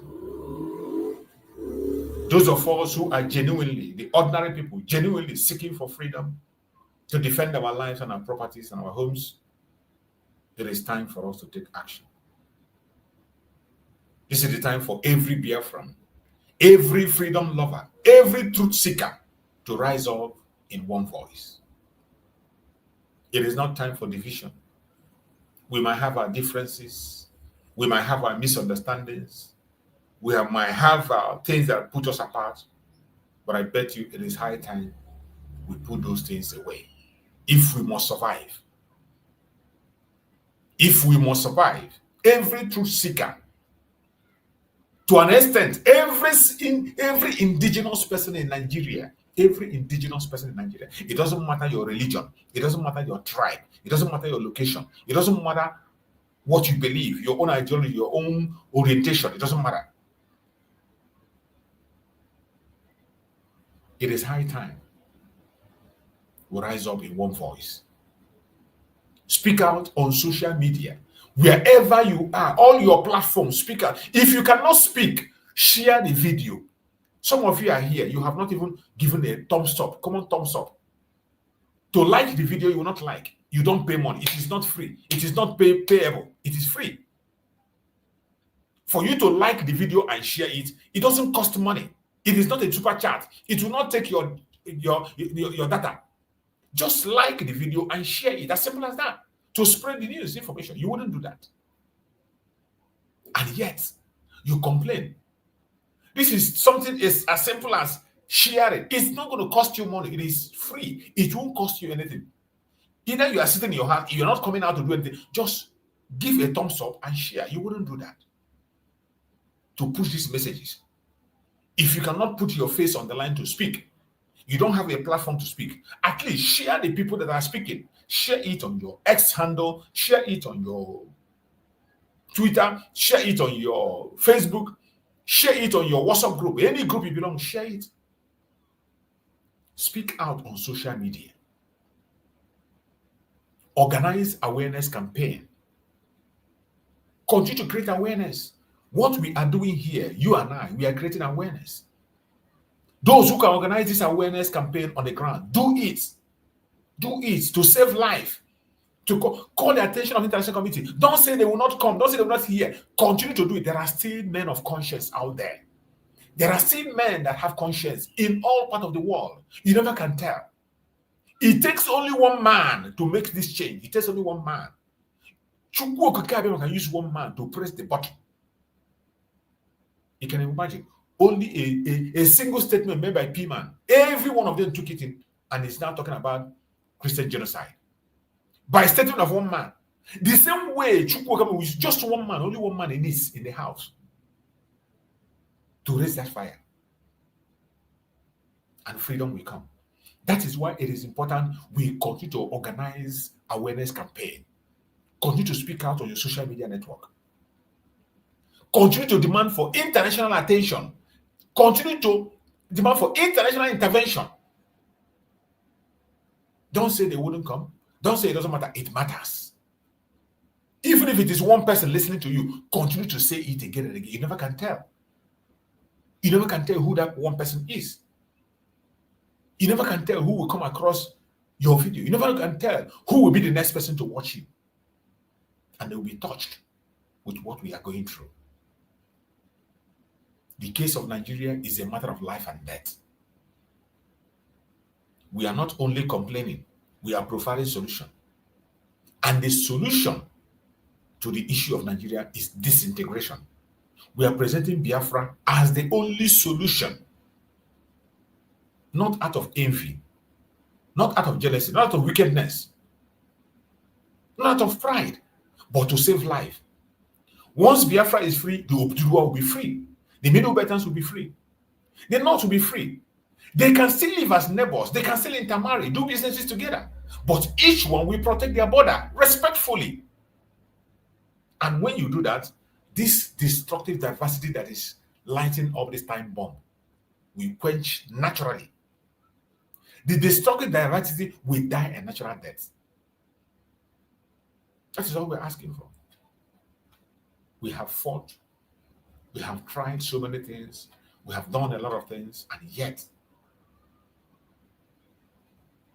people do not understand.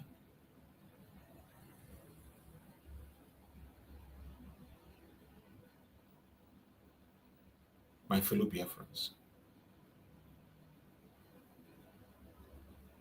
wherever you are, whatever you are doing, I call on you to rise up. Don't be silent. Don't be weak. Don't be tired. Because if they succeed in silencing Mazi Nnamdi Kanu, it's going to be bad. Every one of us should pray. Pray and stand in solidarity with Mazi Nnamdi Kanu. pray for Mazi Nnamdi Kanu and also Mazi Simon Ekpa Njoko. Pray and stand in solidarity with them. Let me tell you, prayer works. If anybody that thinks that prayer doesn't work, prayer that works. Prayer works, but you don't pray and sit down. You pray and go to work. That's how it works. We can never forget praying. Prayer works. Our supreme leader Mazi Nnamdi Kanu is a prayer warrior. Is a prayer warrior. That is why you see me. I use his prayer in every of my broadcasts. When Mazi Nnamdi Kanu will talk, Mazi Nnamdi Kanu does not start any program without prayer. Never. Mazi Nnamdi Kanu cannot start any program without prayer.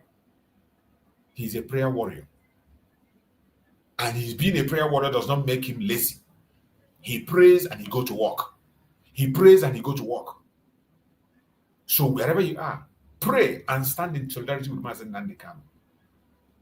Because if they silence him, they silence the truth. And if we remain silent, we become part of their conspiracy. We must not be silenced. And this is to everybody. It is not just to the Biafrans. It is not just to the Biafrans. It is to everybody. It is not just to Biafrans. It is to every single one of us, wherever you are. We must be part of this. Pray. No matter your religion, no matter your location, no matter your group, no matter your tribe, every one of us, we must put our hands together to fight this battle.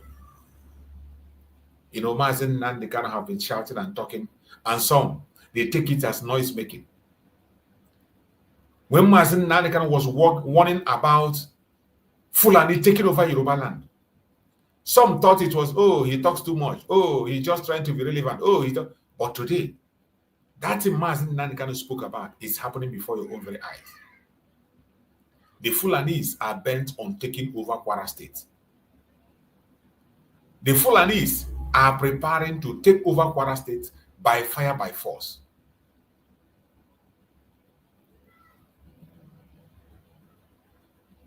It is not a joke. Many of you must have seen the video that is trending, that where Fulanis are arriving in their numbers in Kwara State to take their land because they believe that Kwara belongs to them. That's something that Mazi Nnamdi Kanu warn people about. It is happening today before your own very eyes. But when Mazi Nnamdi Kanu was talking, they called him a troublemaker. Oh, he talks too much. Oh, he talks too much, really? Okay. I want you to see it. Many of you must have seen it. Many of you must have seen it, but let us see it again. Let us see it again.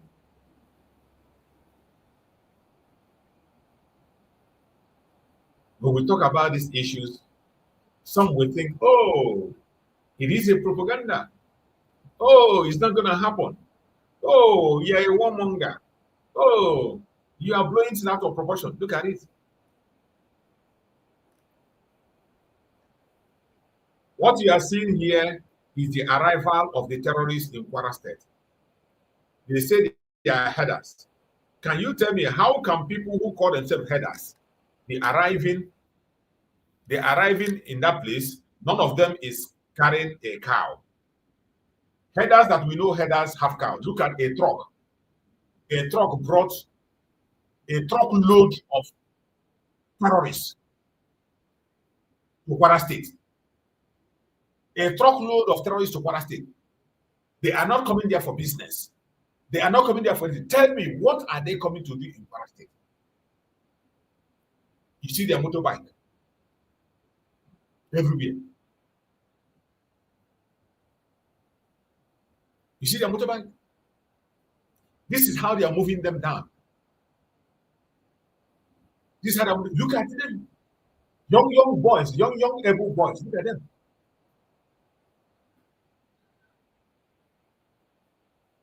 Look at them.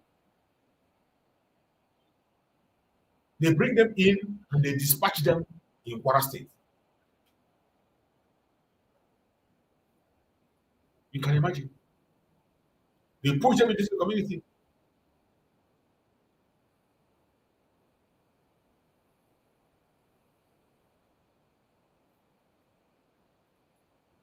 You can imagine. You see their motorbikes. These are the ones you saw the video. What about the ones who did not see the videos? What about the ones that arrived without the notice of the people?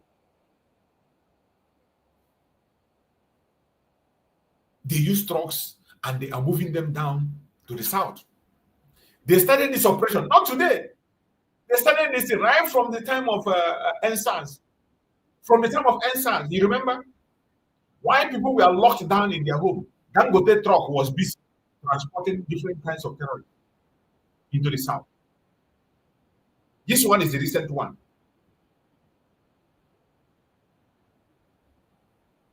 You can imagine.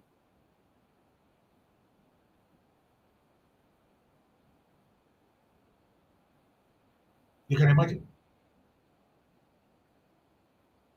Is this the way we travel when we go to their place? Is this the way we go to them when we go to their own area? And the obvious is that they are not coming for, these people are not there for trade, not there for business, not there to cause any development, nothing. To create chaos. The next thing they will do is to recruit them and they supply their arms. You see their bike already parked there. Young men, these are the people you see on a bike riding every day.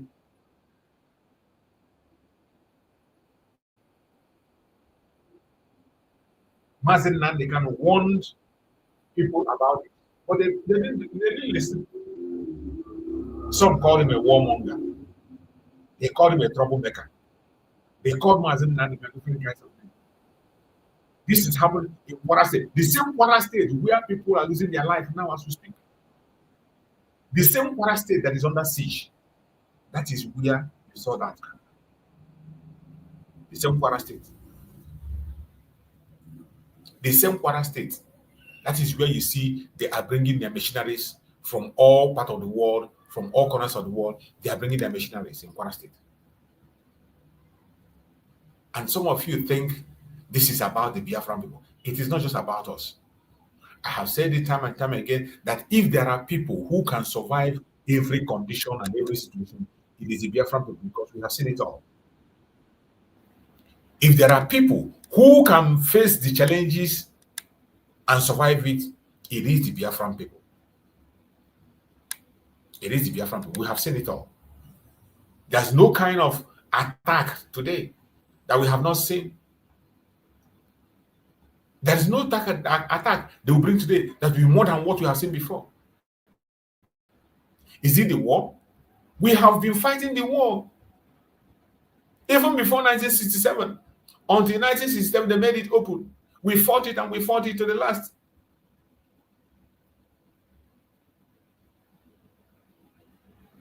It is so sad. Nigeria is not supposed to be. Every one of us, you must continue to write on your platform, free Mazi Nnamdi Kanu and also free Sowore. The abuse on our brother Sowore is unacceptable. It is very, very unacceptable. No sensible person will accept this. Nigerian police abduction of Sowore is blatant assault on democracy. That is it. Nigerian police abduction of Sowore, blatant assault on democracy. That is exactly. You cannot, there's no other way to explain it. It is an assault on democracy. Very, very clear one. This is another one. This one is about 47 minutes ago. Breaking. Tension in Oworoshoki as Lagos government bulldozers return to continue illegal demolition. You see? You see?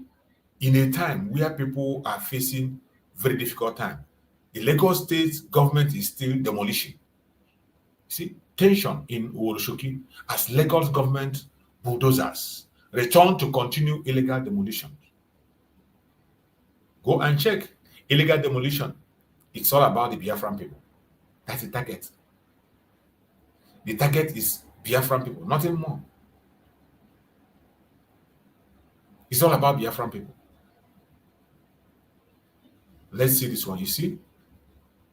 Listen, watch tension in Oworoshoki as Lagos government bulldozers return to illegal demolition.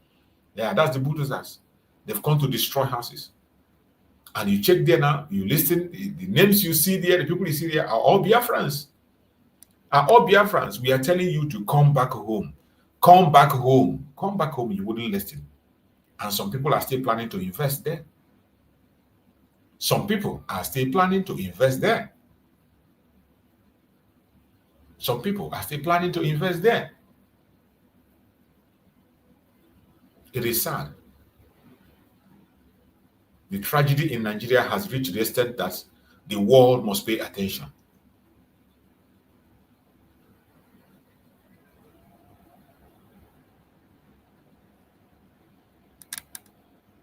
Everybody must continue to pay attention, and we must continue to cry on our various platforms and call out on what is happening.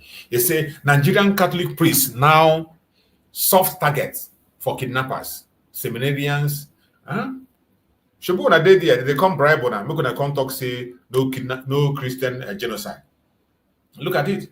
Nigerian Catholic priests now soft target for kidnappers, seminarians lament. No, make una keep quiet. Don't talk. Keep quiet. Keep quiet. Don't speak. Cardinal Arize is there in Vatican. He cannot even make case for his own people. He cannot even speak. Gombe State Commissioner Abdullahi Bello dies in road crash. You never see anything. Commissioner, road crash. If you had to be an ordinary person now, they will not report it. Good luck. Nigerian police under IGP Obotogu desecrating sanctity of court by rearresting Showore, says lawyers. That is exactly what happened. Nigerian police under IGP Egbe Tokum desecrating sanctity of court by rearresting Showore, says the lawyer. Of course, they will go free. They were sent by Tinubu, working for Tinubu. So, you only come and blab. After blabbing, every one of you go to sleep. You will never take action. Until you learn to take action, they will continue to bamboozle all of you. You will continue to face the consequence of your actions. Police deploy administrative delay, the prolonged detention of students, activists, arrests for development. That everywhere is bad news, bad news. Nigeria is just bad news. Free Mazi Nnamdi Kanu's Inter-Party Council, IPAC, condemn rearrest of Sowore, demands release of protesters. Demand alone cannot solve the problem. We need to take action. Alleged coup. Tinubu must be open to Nigerians. Explain sudden sack of service chiefs, ADC. Everything is secrecy. They will not tell you. How would they tell you? Nobody have any. They don't have anything to explain to you. Niger Governor Bago admits they lied about paying graduates 500,000 to attract investors. They are admitting now. Osun Police Command arrests 12 suspects cultists after attack in Iragbejo, Obodo. Only cultists you catch. You can never catch terrorists. Nor Fulani herdsmen. The only cultists in the sea. Amnesty International demand immediate release of student activists arrested for criticizing Niger Governor Bago. You see, just because you criticize the governor, they arrest you. That is Nigeria for you. That is the zoo for you. That is the zoo. A country that is not supposed to see the light of the day. Nnamdi Kanu defense team decries denial of fair hearing, lists irregularities in court proceedings. Let's go and see the content of this one 13 hours ago, because these are informations that Biafrans must have handy. We must know what is going on, what is said, and why they are being said. So we will not allow anybody to push any lies against us, and we watch them and hear what they say. Nnamdi Kanu defense team decries denial of fair hearing, lists irregularities in court proceedings. We know it. We are not Nigerians. We will never be.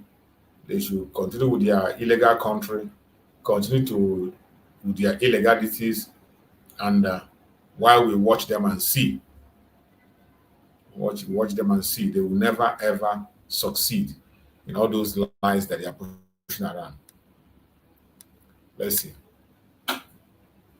The defense maintains that Kanu request for time to study his files was a constitutional demand under Section 36(6)(b) of the 1999 Constitution and not a ploy to stall the trial. The Global Defense Consortium of the detained leader of the indigenous people of Biafra, IPOB, Nnamdi Kanu, has accused the Federal High Court in Abuja of continued bias and denial of fair hearing, following what it described as fresh irregularities during Friday's court proceeding, presiding over the Justice James Omotosho. In a statement released on Friday by Barrister Onyekachi Ifed, after the sitting, the defense consortium said the event of the day once again exposed the structural injustice and procedural violation that have marred the ongoing trial. According to statement, Kanu informed the court that his legal team had been disengaged only a day earlier, and that Thursday, being a non-visitation day at the DSS facility where he is detained, made it impossible for him to receive his legal files. His special counsel and his brother, who usually deliver such materials, are both reportedly in government detention. The defense maintained that Kanu's request for time to study his file was a constitutional demand under Section 36(6)(b) of the 1999 Constitution and not a ploy to stall the trial. Kanu also sought an extension of his legal and medical consultation days from 3 to 5 per week. Justice Omotosho reportedly granted his request, but claimed the defendant had failed to utilize earlier opportunities for consultation provided by the court. The defense, however, faulted the claim, arguing that it was unreasonable to compel a defendant in a capital offense trial to begin his defense after only 3 hours of consultation. They described the move as perverse and contrary to the principle laid down in Abacha versus State 2002. The statement further alleged that the DSS continued to bog Kanu's privilege conversation with his lawyers in violation of Section 35 and 36 if the Constitution and Rule 14 of the United Nations Basic Principles on the Rule of Lawyers. The defense team said Justice Omotosho dismissed that he vacated his courtroom to allow Kanu meet his lawyers, amounted to a confirmation that fair hearing had already been violated. The defense team said Justice Omotosho admission that he vacated his courtroom to allow Kanu meet his lawyers amounted to a confirmation that fair hearing had already been violated. Definitely. Once a breach of fair hearing is established, the court is bound to terminate proceedings. The statement said, citing Madukalo's versus Ikem Delim 1962 and Chukwu versus Government of Gongola State 1989. Despite this, the judge reportedly insisted that no evidence that had placed before him to justify halting the case, a position the defense described as illogical, given that a pending motion challenging the court jurisdiction remained unheard. The defense team also expressed concern that the court had yet to address the application to facilitate the appearance of defense witnesses from the United States, Kenya, the United Kingdom, and Ethiopia. It is alleged that the silence reinforces the perception of deliberate effort to frustrate defense evidence. In other development, the defense team claimed that when Kanu sought certified true copies, ITC, of the copy, transcript and ruling to enable him to proceed on appeal, Justice Omotosho abruptly adjourned the matter, called another case, and ordered Kanu to leave the courtroom. This act, the defense team said, is reminiscent of contempt for open justice and violates Section 36(1) of the Constitution, which guarantees public hearing and access to court records. According to the defense team, these are the facts from today's proceedings. Don't let them feed you lies. Exactly. Don't let them feed you lies. Exactly. That is it. That's the updates that from the courts yesterday. The defense team have spoken, and they will always lie. Nigerian government will always lie. You can never hear truth from them. That is why we must be very, very careful. Mazi Nnamdi Kanu have spoken, and he made it clear that their plan is to allow the poison they have put in his body to mature, and then they will now say they release him to go and die. And we will not allow that to happen. We will not allow that to happen. Saying we will not allow that to happen is not just in words. Every one of us have to move to action. Move to action, speak in your own way.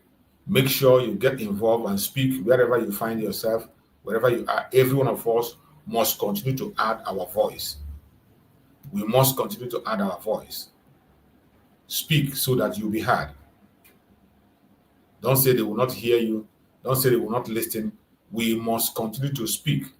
Wherever we are, we must continue to speak, and speak very, very loud. Do not allow yourself to be deceived. Do not allow their propaganda and their blackmail to hold water. We must not allow it. So wherever you are as a Biafran, whatever you are doing, continue to stand strong and stand firm. Don't allow anybody to deceive you. We need to be serious now more than ever. Every single one of us, we need to be serious to start doing things that we are supposed to do. There are a lot of things that are not adding up, and our own support is highly needed by our Supreme Mazi Nnamdi Kanu and our Prime Minister, Mazi Herbert.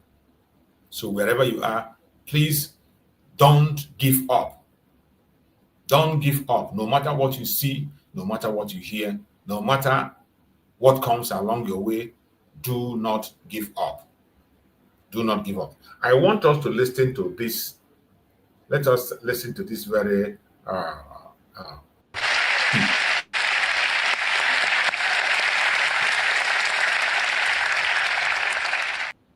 Some of you might know this lady. This is DJ Switch.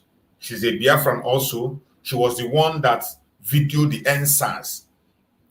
NSAS saga. She was the one that videoed the NSAS attack live. She was transmitting it live on that very day. And since then, they have been chasing her around to eliminate her, but they could not be able to succeed. She's a Biafran. She's a Biafran also. They have been chasing her around to eliminate her, sending assassination attack to her, but they couldn't succeed. This is the speech she released on the day of that day of Mazi Nnamdi Kanu protest, which was the day of NSAS. So the speech she made. Let us listen to that speech. Good morning. I've often heard that it is best to start these types of talks with a joke to make you people feel comfortable and relaxed. And so I have no such plans. What I do have, though, is a clip from a live recording I made on the 20th of October, 2020. Please, viewer discretion is advised.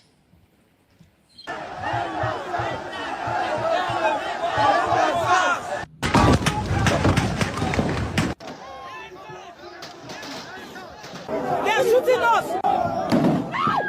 They're shooting people! Oh my goodness! What's your name? See somebody else. Everybody look at this. These are the bullets that were killed by the Nigerian police. Specifically, a unit of the Nigerian police called SARS. SARS stands for Special Anti-Robbery Squad, and trust me, they truly are a special bunch. A special breed of armed robbers in uniform. A special group and gang of rapists with a badge. A special crowd of murderers with a license to carry a gun. For as long as I can remember, we begged and petitioned the Nigerian government to put an end to this corrupt unit. And to their credit, they complied, or at least it seemed like they complied. First, with the disbandment of SARS in 2016, then again in 2017, 2018, 2019. I know it's an abusive relationship. 2020, and I know we all won't be forgetting 2020 in a hurry. As the coronavirus ravaged the globe, back home in Nigeria, we were more afraid of another type of virus, SARS. On the 3rd of October, a video surfaced online where SARS officers shot a young man and fled with his Lexus SUV. We were outraged. But this was followed by the gunning down of an up-and-coming Nigerian musician. I'm a musician.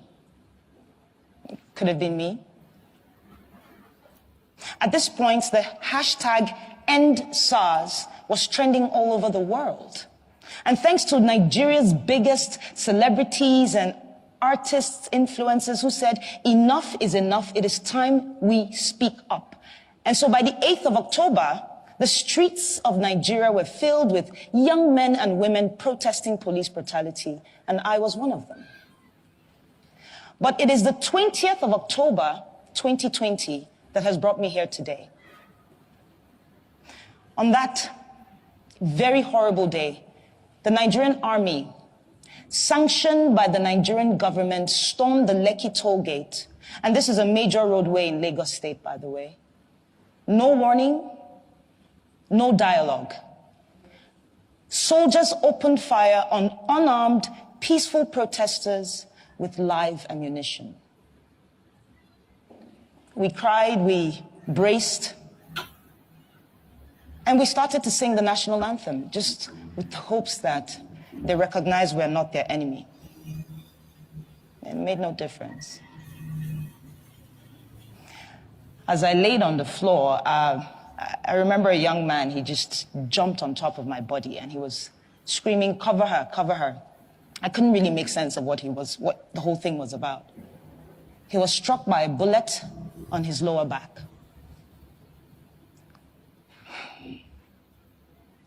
I genuinely believe he saved my life, and I don't even know who he is. I don't even know why I didn't run, to be honest. At that time, I thought it was the end. And so my instinct at the moment was show everybody what's going on. You know, you're going to die here today. And so I pulled out my phone, went to Instagram, started live broadcasting this madness. Viewers on the live helped us call ambulances, but the soldiers refused the ambulance's entry. And so some of us had to turn into instant surgeons in an attempt to remove the bullet from the leg of a protester. Eventually, the shooting stopped, and we observed that some of the soldiers were picking up their shells, I believe in an attempt to hide evidence of this crime. And so we scampered around to pick the shells that we could find in an attempt to have evidence of this crime. And this was while other soldiers were dumping bodies onto their trucks. They left, and we felt a sense of victory, you know. Some can't really explain it. We were happy and angry, relieved but in pain. But unfortunately, after being on Instagram Live for so long, my phone battery died. Because not too long after, another phase of attack was upon us. But this time it was the Nigerian police. And they came in guns blazing as well. And so we ran. We took the injured to a nearby hospital and the others to a church. The church apparently had been on the live and they had offered us refuge. By the next morning, soldiers raided the hospital looking for me. And I owe a great deal of gratitude and thanks to a friend and colleague who had called me earlier and said, put off the location on your phone and leave that hospital as soon as possible. And so it was barely 15 minutes after I left. But it didn't end there. My boss and his wife got threatening phone calls. I couldn't go home to where I lived because we got reports of strange men lurking around my apartment complex. I haven't gone home, actually, since the 20th of October, 2020. Speaking of home, I'm from a large family of 8, 5 boys, 3 girls, with very opposing characters, I tell you. I'm the last, with a sprinkle of last child crazy. But I remember my parents, you know, they worked really hard to provide us with basic things, food, education, healthcare, security, allowances. All while teaching us to love and respect each other's differences. On the other hand, Nigeria is home to over 200 million brothers and sisters with different cultures and tribes and faiths and beliefs. Things and differences that the government has used for the longest time to pit us against each other. But the NSAS movement swept that away, even if it was just for a time being. I witnessed protesters collaborating and helping each other. Protesters giving food and water to the same police who's been killing us off every day.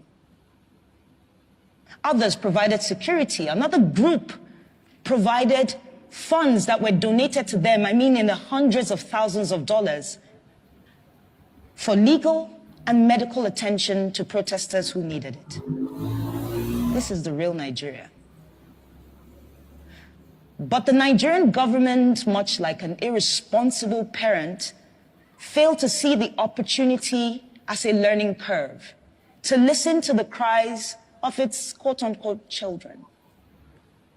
Instead, they chose to deny these events and also moved swiftly to silence us. Starting with the Nigerian Minister of Information, Lai Mohammed. And yes, you heard me right. The Nigerian Minister of Information, our very own spin doctor. Yeah, his first name is Lai. It's inevitable, right? The pun is begging me. Lai called the shooting a fabrication of a massacre without bodies. He said I was a purveyor of fake news with the intent of tarnishing the nation's image, that I am a terrorist, amongst other things. The Nigerian army called the shooting fake and that I had made the whole thing up with a green screen. Yes, I have plans of heading to Hollywood after this speech.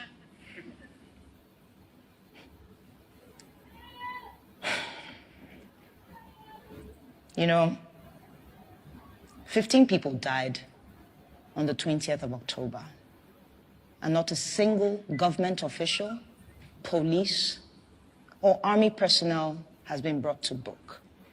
15, at least, all while singing the national anthem.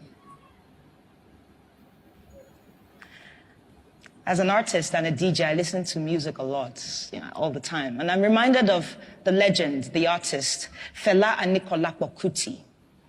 He was known for speaking truth to power with his art. And I'm reminded of his 1977 song titled Zombie. Here, Fela likens the Nigerian military to mindless zombies following idiotic orders. It was relevant then, it is relevant today, and it most likely will be relevant tomorrow, in the future. The same future that they say is in the hands of the leaders of tomorrow. But what we have tomorrow are recycled leaders of today who have failed to provide an enabling environment for young leaders to thrive and contribute. No, but they chose instead to kill us all off. one by one. This might sound outrageous to you, and you might wonder why. And I'll tell you. Our leaders are afraid. It's as simple as that. They're afraid of a thinking, an innovative, a collaborative, and a working Nigeria. They're afraid of every young Nigerian who, against all odds, have made it for themselves. They are afraid of a me, the coconut head generation, as we like to call ourselves. We're hard-headed, we're not easily deceived by propaganda, and we stand up to our oppressors. And while we may not do this all the time because wahala no dey finish, as we like to say back home, I think there's a Nigerian in the crowd. Well, what it means, though, is that the problems never end. And while I understand that we have to take a break to put food on the table, to at least secure our mental health, know this. Corruption, tyranny, abuse of power do not go on a break. And so today I'm choosing to use my voice and my talent to push for the things that we ought to have. And I want to ask you all, these fine people, to please join me and support my vision for promoting democracy, human rights values, and equality through arts. Thank you so much for your time. That was a very, very wonderful and emotional speech by our sister DJ Twish. Very, very emotional and wonderful message of answers that she delivered.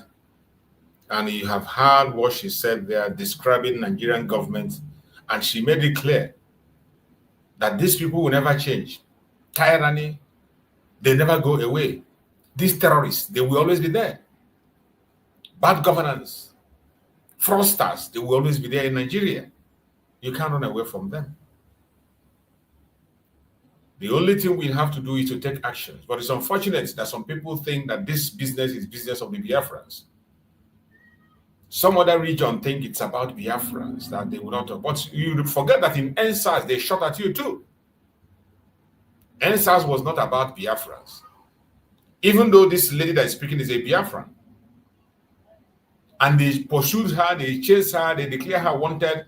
Since then, she has been on the run. She's exiled for bringing out the video of what happened in NSAS, for transmitting the video of the attack on NSAS. That is the crime she has committed, that she remained exiled. You can imagine. And the funny thing that today, the person that ordered that shooting today is the president of Nigeria. The person that ordered that shooting, that was never be investigated, was never brought to book, that they refused to report. It was CNN that had to report it. All the Nigerian media refused to report it. It was after the CNN reported it and showed it that some of them begin to have the knives to show it.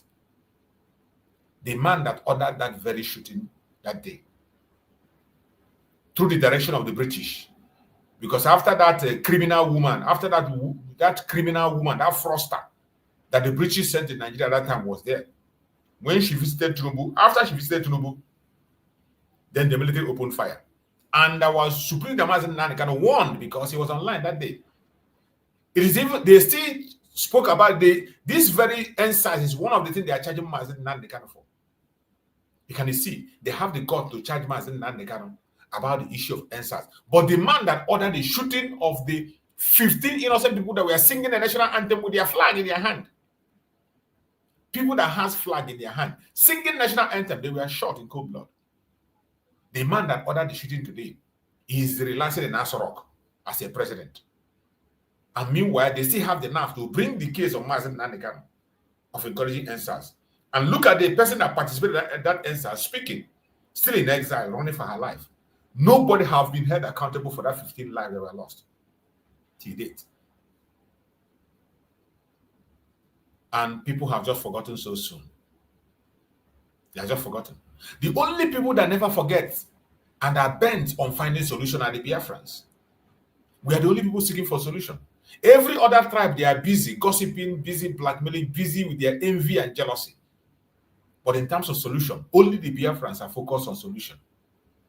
Disintegration of the zoo to your tent, O Israel. Go to your caliphate. Go to your monarchical system. Go to your own. Every region go to their own part. Every region, just that one that will work for you, go and face it. The only people that are asking for a sincere solution to the problem of Nigeria is the Biafra people. Every other group is pretending, focusing on their jealousy and envy. Look at it. NSAS protesters.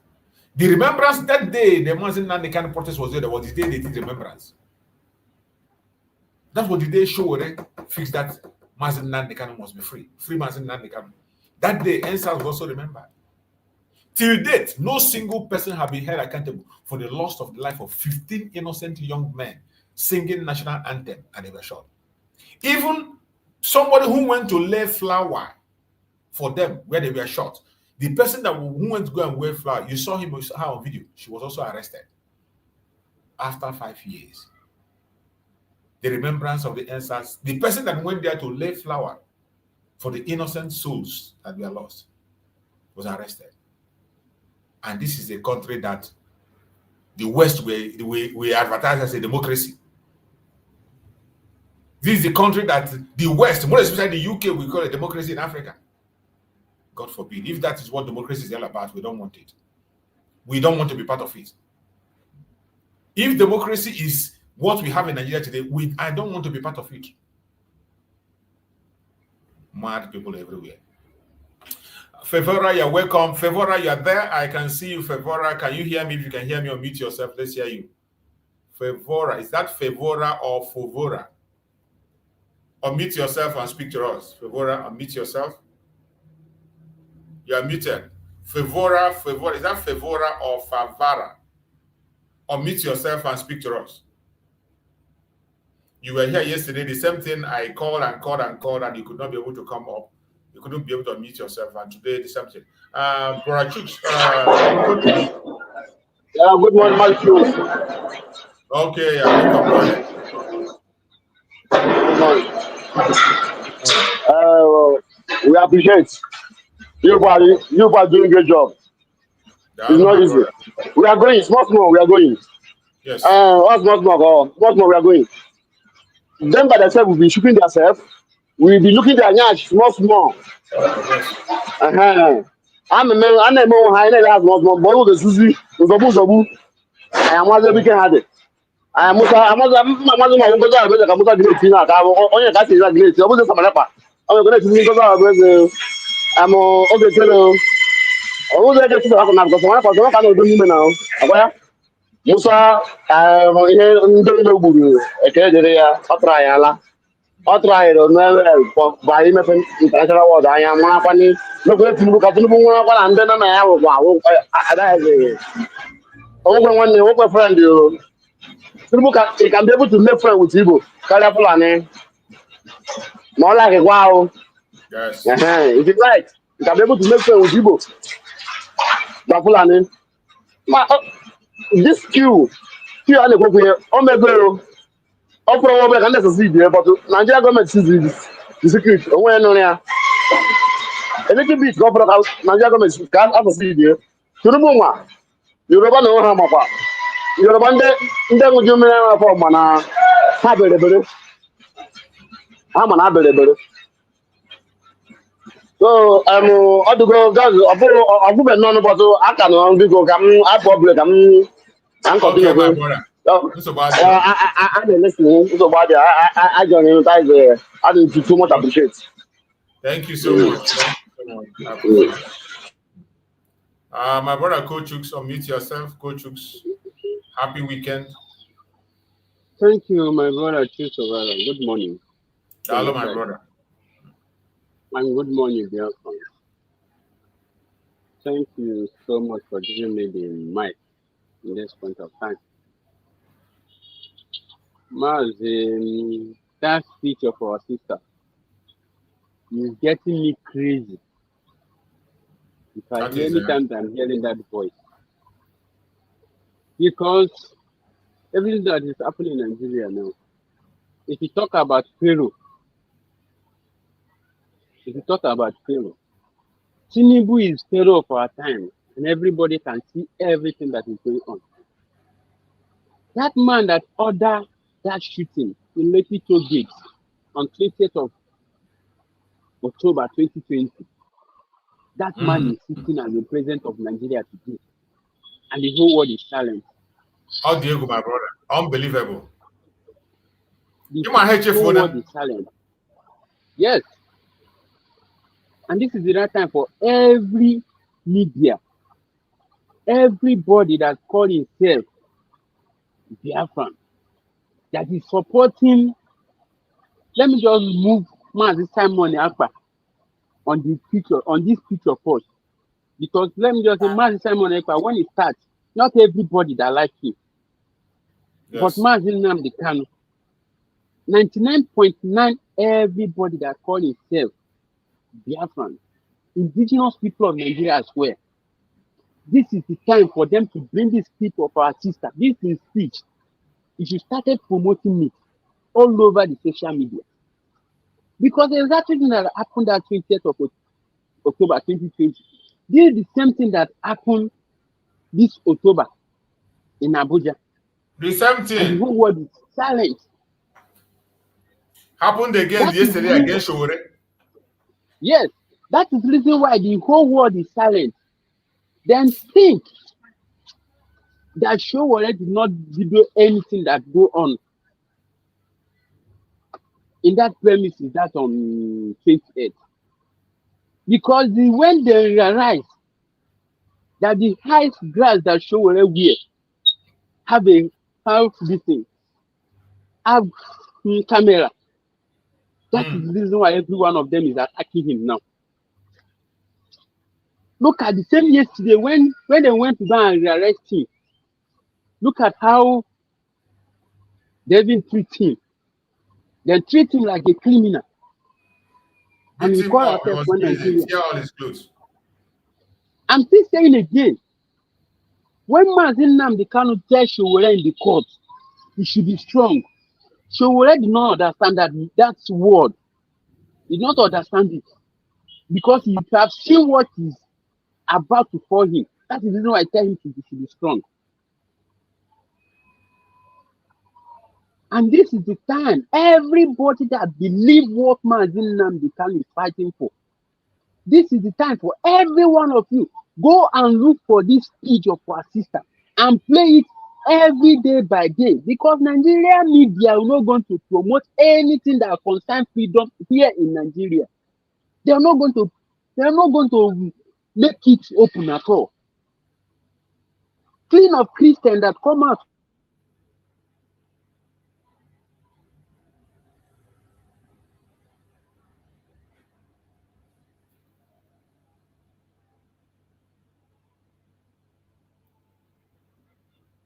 We are not hearing you anymore. Coach Hooks, we can't get your voice anymore. I think you're having a network problem. Your network, we can't hear you anymore. Coach Hooks, check your network. Check your network. We can't hear you anymore. We can't hear you. You have to check your network. Meanwhile, before it comes back again, let's go to this very VOP. Is that VOP? Let's listen to their perspective of this question. Are compelled to actually open his own defense. So the question now is, now that all his 8 lawyers, all his legal team, he discarded them, what happens? Would we see a new set of lawyers tomorrow? And if there will be a new set of lawyers, have they been following up the case from the onset? Because it's a very complex one, so, and quite sensitive. There's also some legal terminologies involved. No matter how well Nnamdi Kanu may have become seasoned in his case, being the fact that he's been preparing with his lawyers, does he have what it takes to be very convincing in court and all the legal terminologies that is required for him? Other legal practitioners believe is a very dangerous one that he has actually embarked upon by discarding his lawyers. Well, there are different talks about why he discarded his lawyers, the entire legal team. There are talks that the team is facing a disciplinary panel. We don't know why, but based on what Omoyele Shore's lawyer said today, Chama Innocent interviewed him at 12 o'clock. So what does that imply? Why would they be facing a disciplinary panel now that they actually have work to do with their opening of defense? Also, Nnamdi Kanu's older lawyer, that is Aloy Jimako, still within the detention or the custody of the police. Why should it take more than 24 hours? Omoyele Shore was also arrested today. The police has actually said the reason why they arrested him is to balance the equation, because those who were in the custody were in areas where they were asked not to be.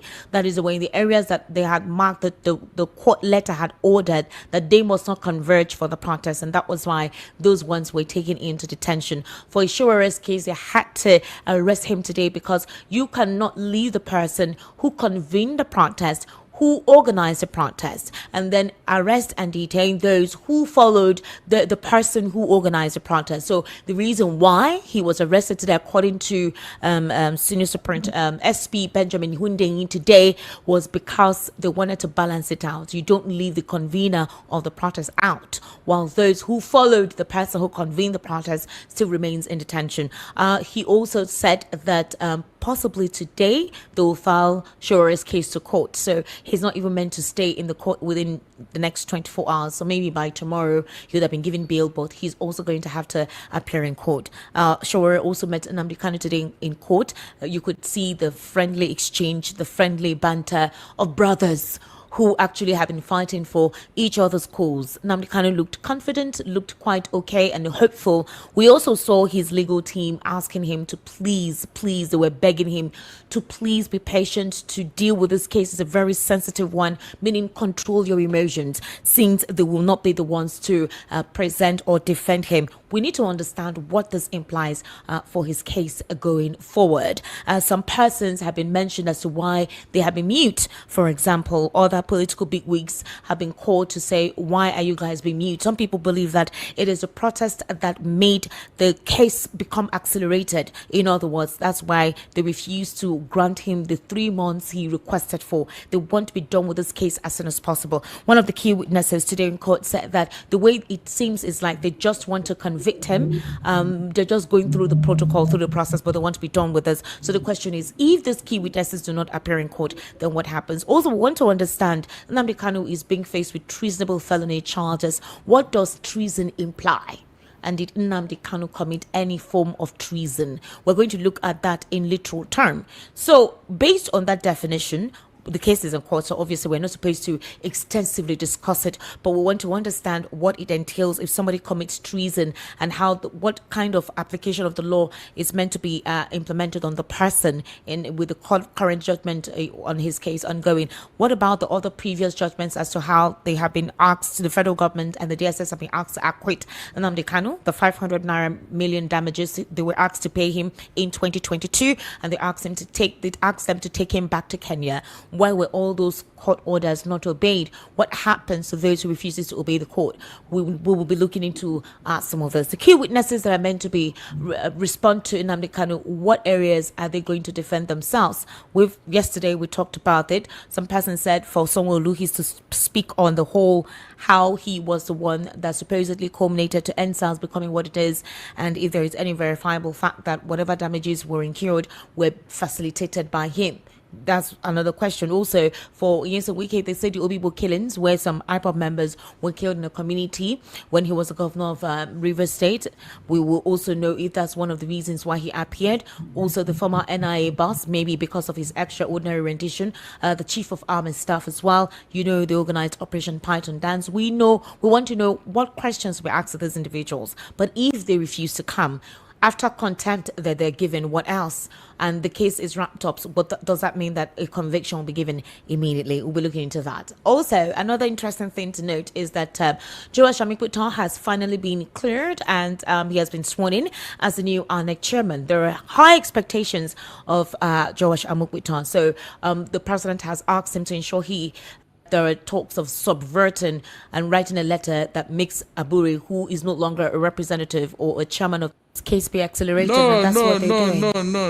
Look, what Nnamdi Kanu in court as soon as possible, meaning that by tomorrow, the cross-examination of Nnamdi Kanu will commence. The question is this: what if they do not appear? What happens? That's one. That's for tomorrow. I think he'll make a list of certain persons he's meant to cross-examine. So if they don't come tomorrow, what then happens? He just has 6 days to prove his case. What would you say to this? Now, Esther, things are getting messier here. Any stampeded judgment is not a judgment, because that is what it's looking like. What do you mean stampeded judgment? Yes, because that is what is going on here. They are trying to stampede Nnamdi Kanu. All these years that this case has been there, what are they doing? What is this hurry all about? It's a simple question. What is it? Why would you give a man just 6 days to prepare for a defense in a case like this, if there is no untoward event? Well, if Nnamdi Kanu has been saying let his case be accelerated, and that's what they're doing. No. Look, what Nnamdi Kanu says is not the issue here. The issue is that justice must be done and seem to be done. Are you getting what I'm saying? Okay. By the time you deny him the proper preparation for his case, well, you have not done anything now. You just want to convict him, and that would not be proper. They should not forget that the whole world is watching and waiting for this case. I don't think with the countenance of the judge today in court, I don't think they care about how the world is perceiving anything. They will care. By the time the sanctions will come, don't worry yourself. Who will sanction? I said, don't worry. Explain. Who will sanction who? What sanctions? Ordinary genocide case here. You see how they were rattled. Okay, so you think there will be sanctions? They started going to US to go and do damage control. If there were going to be sanctions, shouldn't that have happened all this while that Nnamdi Kanu has been in detention? If there were going to be international they want sanctions, to see if justice will be done. That is it. It's after the case has been adjudicated upon that people will now look into the matter. So you think there will be sanctions because of one person by the UK or the US? Yes, if they can take a closer look at this genocide case. Why wouldn't they take a closer? If they were more interested in Nnamdi Kanu's case, would have been hearing talks about it from them in the media, in the press, with their own media as well, like the genocide case. The principle of sovereignty will not allow them to do what you are suggesting. Okay. The sovereignty of the states will not allow them to come in and start. They will wait. If you have done what is not right, they will sanction you. That is what in fact, the UN have written 3 letters concerning Nnamdi Kanu to Nigerian government. It's on record. So if at the end of the day, proper things are not done, you think they will just clap for Nigerian government for what they have done? No. More so when Nnamdi Kanu is a UK citizen. They just want to, allow them to do their thing without any imposition or intimidation. But this particular idea of 6 days notice or whatever, sincerely, it has started counting. It's no longer 6 days, it's 5 days now. It doesn't all go well. It doesn't. Because from the time the prosecution closed their case, recently when this matter came up, it was almost two months plus. Is that not true? Yes. That gap, what were they doing with it? But you know that Nnamdi Kanu recently found that he was supposed to go to a national hospital for checkup. That was when the issue of his health started now. Okay. It started recently. But between that time and when this thing, what were they doing? But I'm surprised that Nnamdi Kanu wants to be in charge of this case for somebody who we heard was dying, for somebody whom we heard that his health situation was deteriorating and he needed medical attention as soon as possible. Remember, the first time he tried this thing, I was here and I told him, don't try that. Try what? Trying to take over his case. Okay. On what ground? No, on what ground? If he has any legal background, I would say, okay. But it's not possible. And a matter like this, if it's a landlord and tenant case, your lawyer can sit in for you, or you can stand in for yourself, but not in this matter. Not in this matter. I think he's taking a risk. He had tried it before, and later the lawyers came back. So why are you trying it again? If you are waiting to delay your case, this is not the best way. This is not the way to go about it. Waiting to delay his case? You think this is a delay tactic? Because he said 3 months to prepare. But you see, 3 months to prepare by himself. That's what I'm saying now, but they refuse. Yeah, they declined. So that's what I'm telling you now. It's a way of saying. In fact, today itself, if not because he was one that is to present his case, he was supposed to do it today, but all the key witnesses he mentioned yesterday had not been served. Now, so that was why they just gave him 24 hours. Hold on. Was it Nnamdi Kanu that invited these witnesses or his legal counsel? I don't know exactly. Immediately after Nnamdi Kanu met with his legal counsel yesterday at Court 7 in Abuja, because that was where they started with their strategic conversation. They didn't do it at the DSS custody. After that meeting, that was when Nnamdi Kanu now mentioned all his witnesses, all of these persons. After he mentioned them, he's to appear in court today, which he did. He presented all these persons and defended the reason why they needed to come appear in court. So the court has agreed to these persons he has called out as witnesses to come to court. In other words, they have been summoned and they must come. All of their letters have been written and dispatched. What we don't know is if these persons will come, specifically for 7 governors who have immunity. If they do not come, then what happens? Barrister Tunji says just contempt, nothing more. How will this affect his case? No. If they may not refuse to come. If they are subpoenaed. Yeah. And there's another subpoena that will follow. What subpoena order in 6 days? Remember, he has just 6 days. Esther. Yeah. Good. If they now refuse to come, okay, the court will now order them to come to court because yes, their witnesses or testimony is needed. Okay. They cannot say no. This is a question of what? Law. You must obey and abide by it. There are some cases that the court will force you to come to testify. They will force you, even though you are at liberty. And to make corrections here, most of the people are serving governors. The serving governor, immunity does not stop you from coming to testify.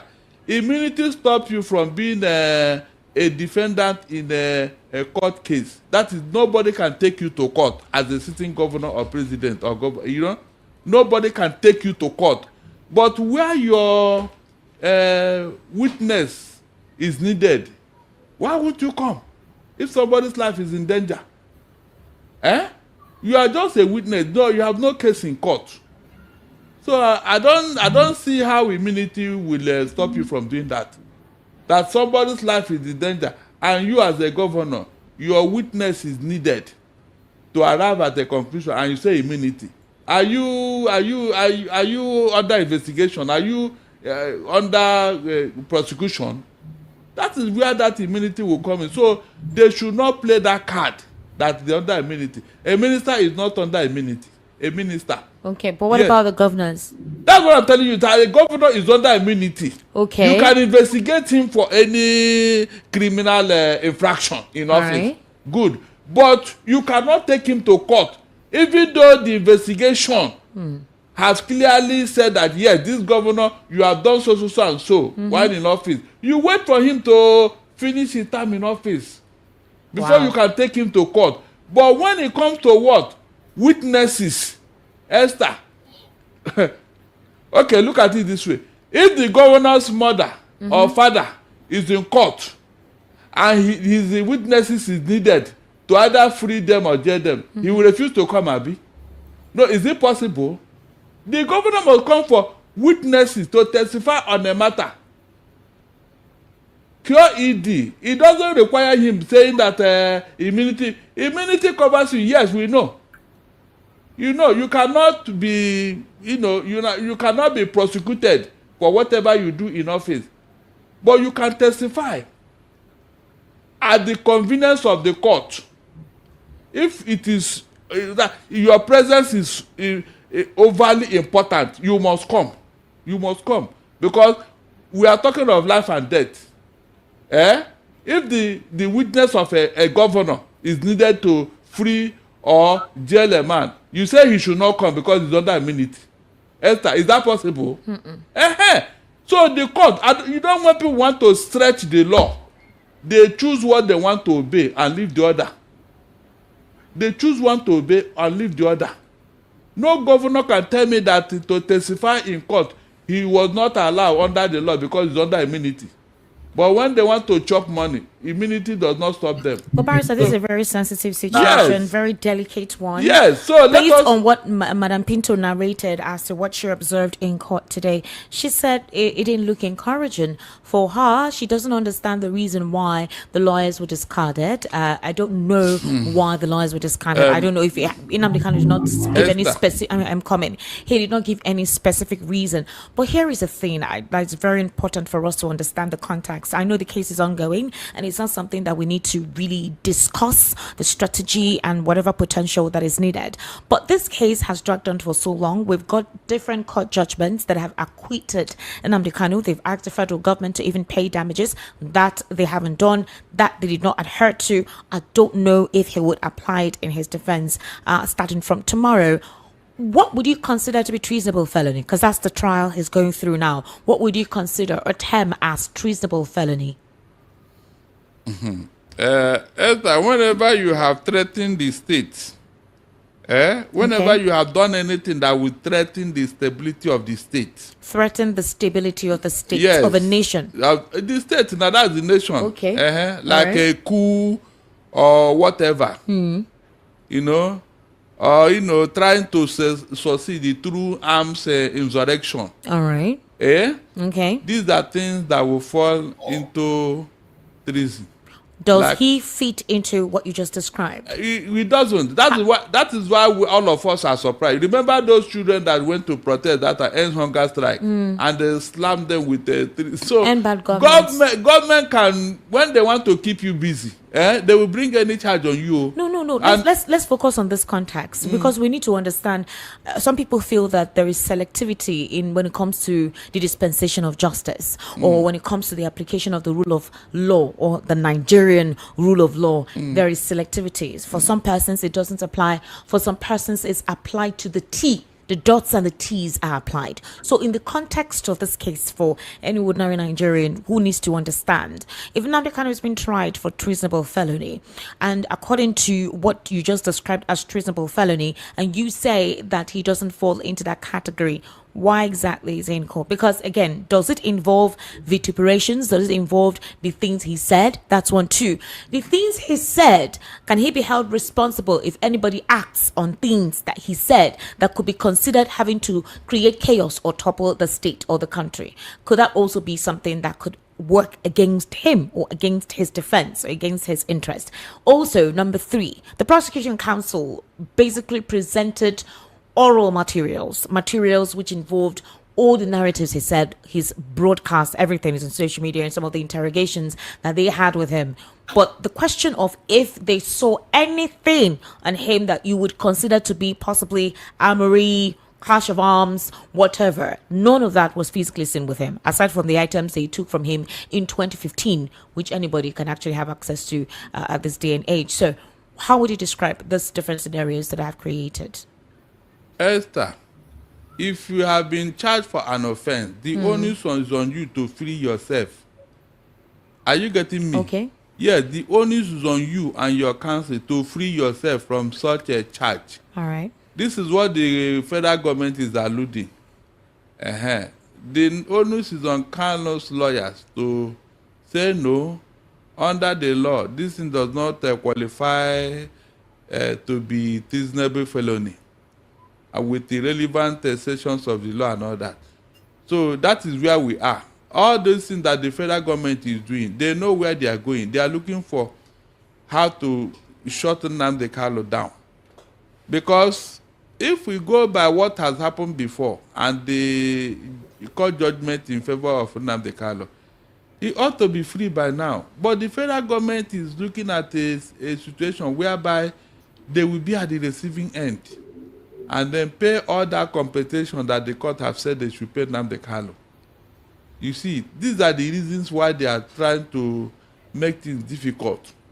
All this stampeded, accelerated hearing is part of the game. Barrister Darlington, Section 41 of the Criminal Code Act in Nigeria, which stipulates treasonable felonies, which includes to remove during the president's term of office otherwise than by constitutional means the president as head of state of the federation and commander-in-chief of the armed forces thereof, or to likewise remove during his term of office the governor of a state, or to levy war against Nigeria in order by force or constraint to compel the president to change his measures or counsels, or in order to put any force or constraint upon, or in order to intimidate or overawe any House of National Assembly or any other legislative or legislature authority, or to instigate any foreigner to make any armed invasion of Nigeria or any of the territories thereof, and manifest such intention by an overt act, is guilty of a felony and is liable to imprisonment for life. A person charged with any of the felonies defined in this section is not entitled to be acquitted on the ground that any act proved to have been committed by him constitutes the offense of treason, but a person who has been tried and convicted or acquitted or on the charge of any such offense cannot be afterwards prosecuted for treason in respect of the same facts. Esther, the Nigerian state and the officials have done all these things put together. They have, either directly or indirectly. So if they want to prosecute, they should have started from the beginning. Yes, sir. It was in this country that some people, officers of state, because of the power that they have, they went outside this country to bring in terrorists into this country. True or false? Is that not a fact? True. It got so bad that our elder statesmen had to go and sue Buhari in court for 50 billion naira because he was the arrowhead of insecurity in Nigeria. I'm talking of a sitting president. We were here when Aerofire and some other Kawu Baraji, all of them, they told us how they brought these people. Esther, what happened to all those people? You see, I don't want to be emotional before all those people. They are waiting to hear what I will say. I don't want to be emotional. I'm speaking with you as a legal practitioner, not a person who doesn't understand the illegal intakes of the case. Esther, what effect will it make? It doesn't matter. No, we want to understand where the Nigerian government is coming from in this case. Hold on now. If you understand what will happen, you mean they are not aware of what I just said now? They know. Esther, they are aware. The question, Barrister So what would you want them to do? Did Nnamdi Kanu level war against Nigeria? Did he level war against Nigeria? Did he do that? What way? Where? When? Did he seek for the overthrow of late Muhammadu Buhari's administration through either by coup or any legal means, or any means rather, to change national policies or overtake the National Assembly? In the first place, all the activities of IPOB, did he go beyond the southeast? Is the southeast not part of Nigeria? Did he go beyond the southeast? What activities of IPOB are you referring to? The agitation. The agitation. Was it not within the southeast region? The question about the agitation was the agitation was not authorized by the government of the day. The southeast is still part of Nigeria. What agitation? What are you saying is not authorized? Authorized by who? Okay, what agitation are you referring to? What aspect of the agitation are you referring to? Nnamdi is agitating for self-determination, which is inside in the constitution. Even the UN recognizes it. Okay. So what is the problem there? So no, you're referencing what Nnamdi Kanu said to the southeast. What activities took place in the southeast? He was saying that they agitated, they are sensitizing the people that yes, we have been Barrister Darlington, Nnamdi Kanu was the one agitating. IPOB as an organization, and he's the leader of that group. He has never denied IPOB. Nnamdi Kanu never denied IPOB. Okay, so Barrister Darlington, what other means in the agitation could you consider to have been unlawful that may have threatened the sanity of the federal government or of the country? Look, Esther, the federal government is shopping for what? Evidence. They don't have any. They don't have any. So there is no evidence. So the question is, why is the trial ongoing then if there is no evidence? Esther, look, after God, the net power is government. Are you aware? Barrister, we need clear terms. I am telling you now that, look, government can put you away now. Government can put you away. There are so many people in detention now. The evidence is the evidence that the federal government government would say they have? Could it be the expletives, the things he said? Is that what they want to use against him as evidence? Or they want to use certain directives, certain inconsistencies in the Southeast and pin it on him? Remember, Barrister Darlington, that Asari Dokubo talked about certain persons that he was contracted to bring into the Southeast. I'm wondering why this kind of scenario is not in court. Esther, these are your own permutation. They're not my permutation, anything. Asari Dokubo said it himself. I am telling you that he was contracted by the Nigerian military. So how will you say it's my permutation? Hold on now. This permutation, it doesn't fall into what is going on here. It doesn't. Barrister, I'm not permutating. I'm asking you direct questions based on the Constitution. I just wrote out to you the Constitution. When you read it out, hold on, Esther. Look, are you trying to judge this case or what? I'm not judging. We're just wanting to have a level understanding of what it is. It doesn't matter. It doesn't. Seriously, it doesn't. Whatever I say here does not even. Government know what they are doing. They are looking for a scapegoat here. Why the way you are saying it? Asari Dokubo is working for the federal government. What is treason there? So it's not treason. He's working for the federal government. Did the federal government come out openly to say that we contracted him? When he said it, did they deny it? Okay, fine. They did not deny it. So that is not considered treason. You just consider treason to annihilate a particular region. Is not considered treason. Esther, Asari Dokubo is working for the federal government. He said they contracted him, and he mentioned it not once, not twice. So if you are working for the federal government, how can that be treason? Tell me. Did he try to overthrow the federal government? Did Nnamdi Kanu bring in men to cause chaos in the country? I said they want to put him away because of his agitation, Esther. That is all. Nothing else. No other region in Nigeria have agitated in the manner that Nnamdi Kanu did. He took his own outside this country to the UN. Everybody is aware, the worldwide. That is what is going on here. He was not calling for arms overthrow of the government. No, he didn't. He was saying things, trying to make the whole world know what is going on here. The question now is the federal government holding on to the words that he said and having to pin certain actions on him? Actions that Asari Dokubo said he was contracted by the Nigerian military actually escalate in the Southeast. For you to do this, for you to even secure a conviction, the intention is there and the physical action is there. The intention is there. After Nnamdi Kanu made his speeches, did he bring in terrorists like these other people did in the north into Nigeria? Esther, I am asking you a question now. Did Nnamdi Kanu, did he say, you remember, during the prosecution, they were asking him, are you acting alone or with some people? You see, do you know why they asked that question? They want to link it with what? Treason. You see it? Yes. He couldn't have done that alone. So that was why he said he spoke on himself, by himself, all by himself. But these other people went to bring in terrorists into Nigeria. In fact, the federal government is even whining and dining with the terrorists. Come on. So, is it what I will say here now that will make a difference? When you are aware that the federal government used to send emissaries to these terrorists who are from other countries. One of them was so arrogant that he just released 100 of his captors, Nigerians in his custody, just 2 weeks ago. Is that not true? How many people was in Nnamdi Kanu's custody that he just released? Look, there are things you want to discuss. You will now ask yourself, is this justice? Look, like I will ever tell them, there are 1,001 Nnamdi Kanus waiting in the wings. Definitely. As long as you don't do justice, there will be no peace.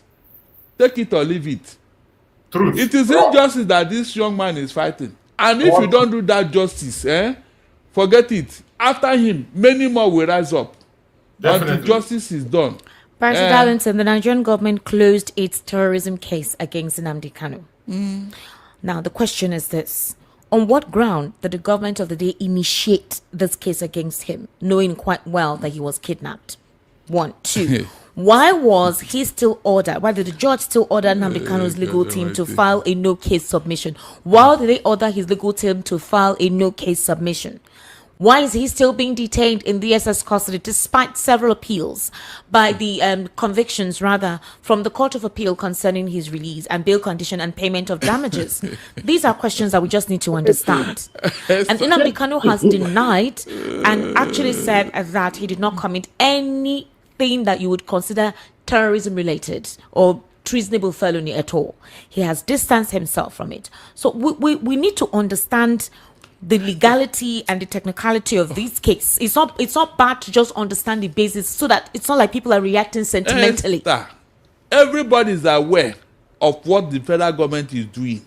Yes. That they just want to deal with this man even outside the law.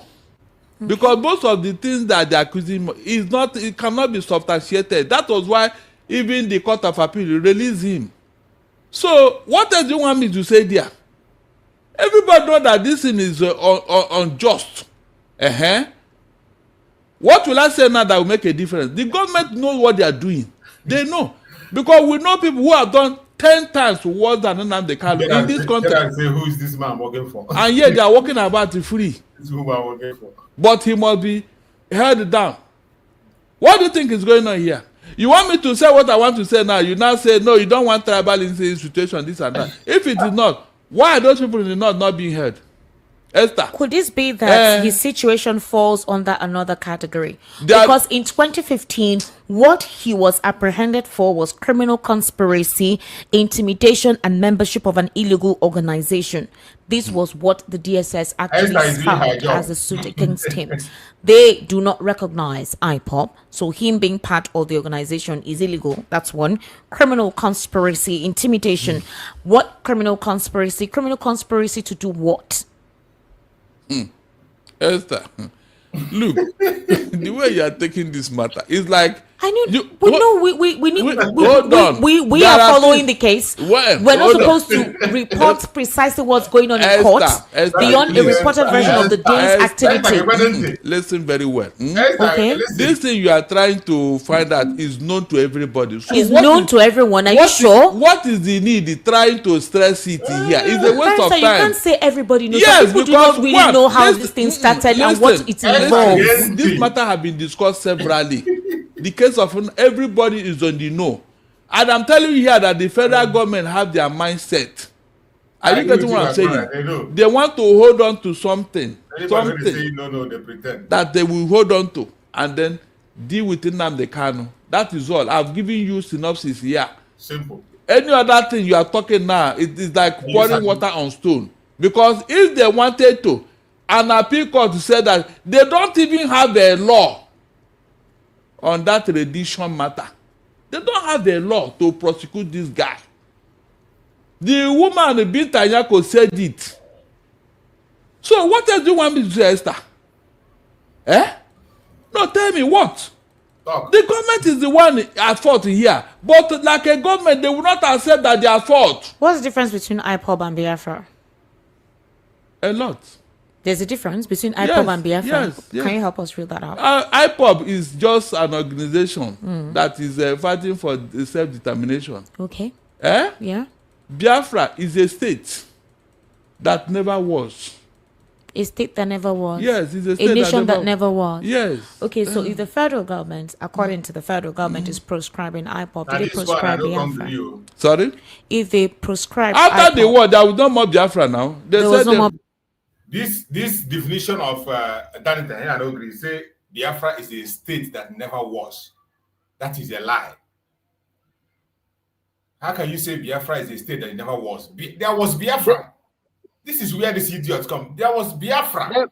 They must do the years. We had our president, we had our money, we had our currency, we had our law, we have everything. How can this man say a state that never existed? After everything, they must do the work that they send them to do. After everything. Exactly. As a politician, you see where you come land now. This is P2B group now. They say Biafra is dead. You say Biafra is a state that never was. Define the difference between Biafra and IPOB. Yes, he defined IPOB as an organization. Agreed. Then he comes to Biafra, he said a state that never was. And he went again to explain that there was a war. And within that 3 years of war, there were Biafra.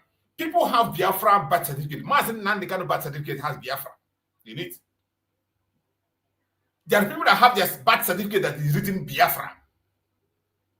We had our currencies. We had our laws. We had our president. We had our governors. What is this man talking about? Huh? What is he talking about? These people, eh?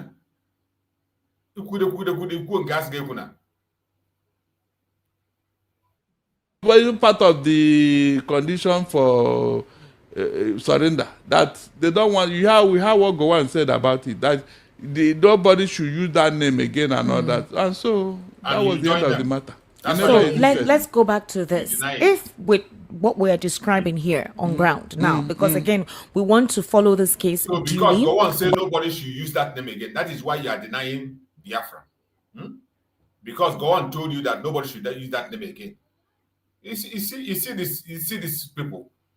Sometimes you think they're making sense. At the end of the day, they will show you that they are just. So what is the need trying to stress it here? It's a waste of time. You can't say everybody knows. Yes, people do not really know how this thing started and what it involves. This matter has been discussed severally. The case of everybody is on the know, and I'm telling you here that the federal government have their mindset. Are you getting what I'm saying? They want to hold on to something that they will hold on to, and then deal with Nnamdi Kanu. That is all. I've given you synopsis here. Any other thing you are talking now, it is like pouring water on stone. Because if they wanted to, an appeal court said that they don't even have a law on that rendition matter. They don't have a law to prosecute this guy. The woman, Binta Nyako, said it. So what else do you want me to say, Esther? No, tell me what? The government is the one at fault here. But like a government, they will not accept that they are at fault. What's the difference between IPOB and Biafra? A lot.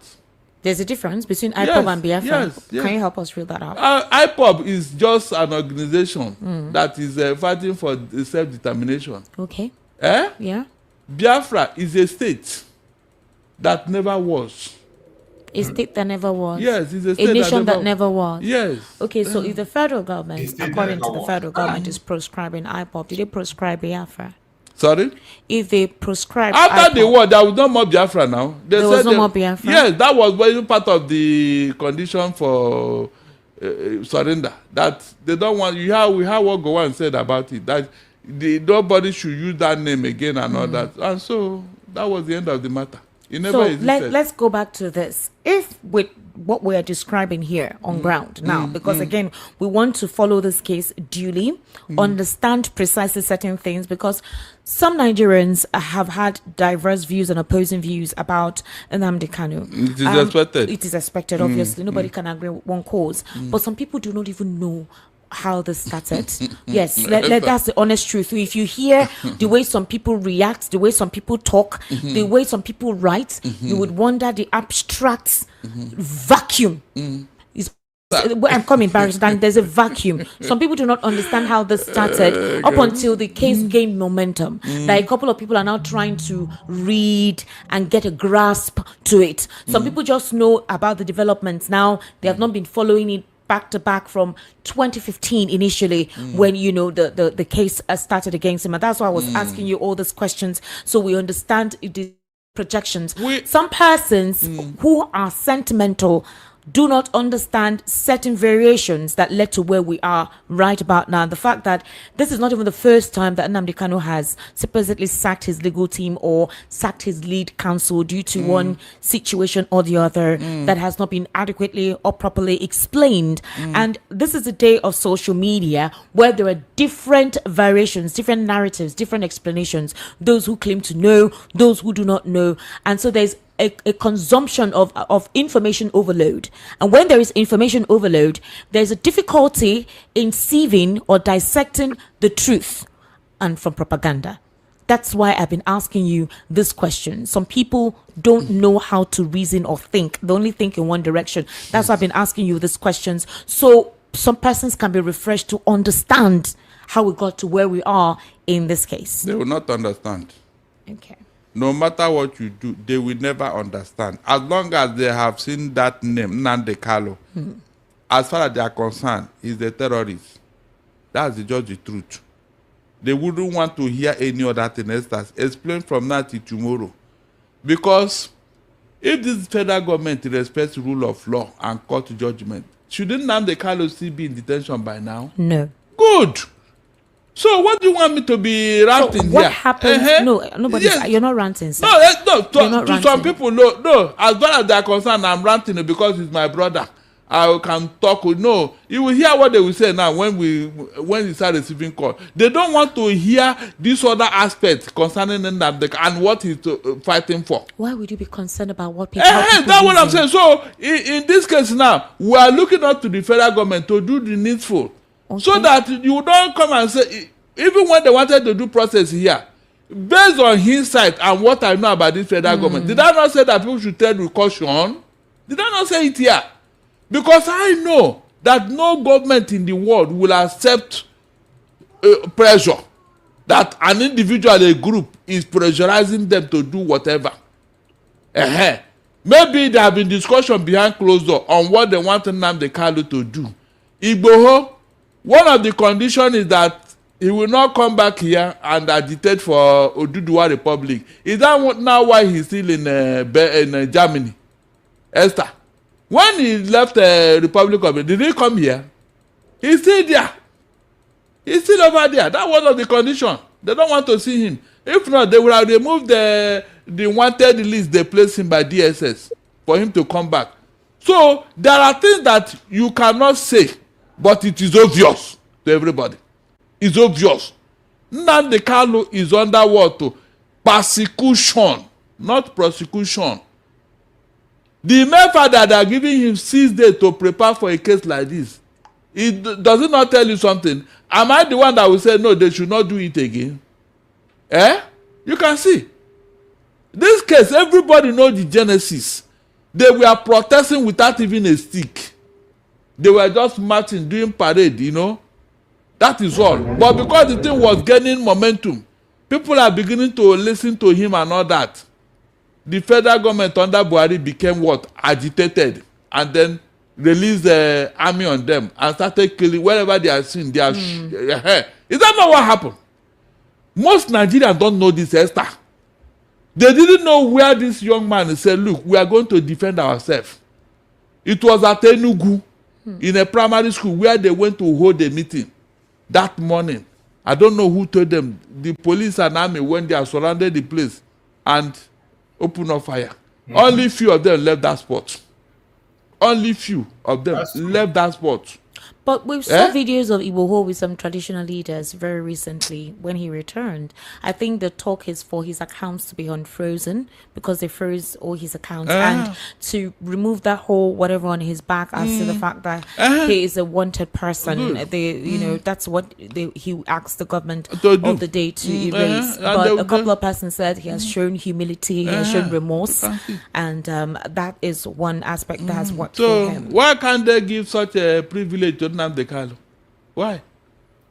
All the while he was in prison, the DSS said that he was. What if there are conditions that he has refused to adhere to? Like what? Maybe they've asked him no longer to agitate for IPOB. They've asked him to stop all of that agenda. What if he declined? I am telling Nnamdi Kanu here. These are part of the reason why Abiola is not alive today. Okay. Abacha gave him conditional bail, which he refused. In fact, Nadeko told him, don't agree. Can a son be a slave in his father's house? Abacha said, look, forget this your agitation. Go anywhere, go and treat yourself and all that. But Nadeko told Abiola not to agree. They told him not to agree. You can imagine. So if such offer have come to you, Nnamdi Kanu, take it. I'm saying it here openly. Take it.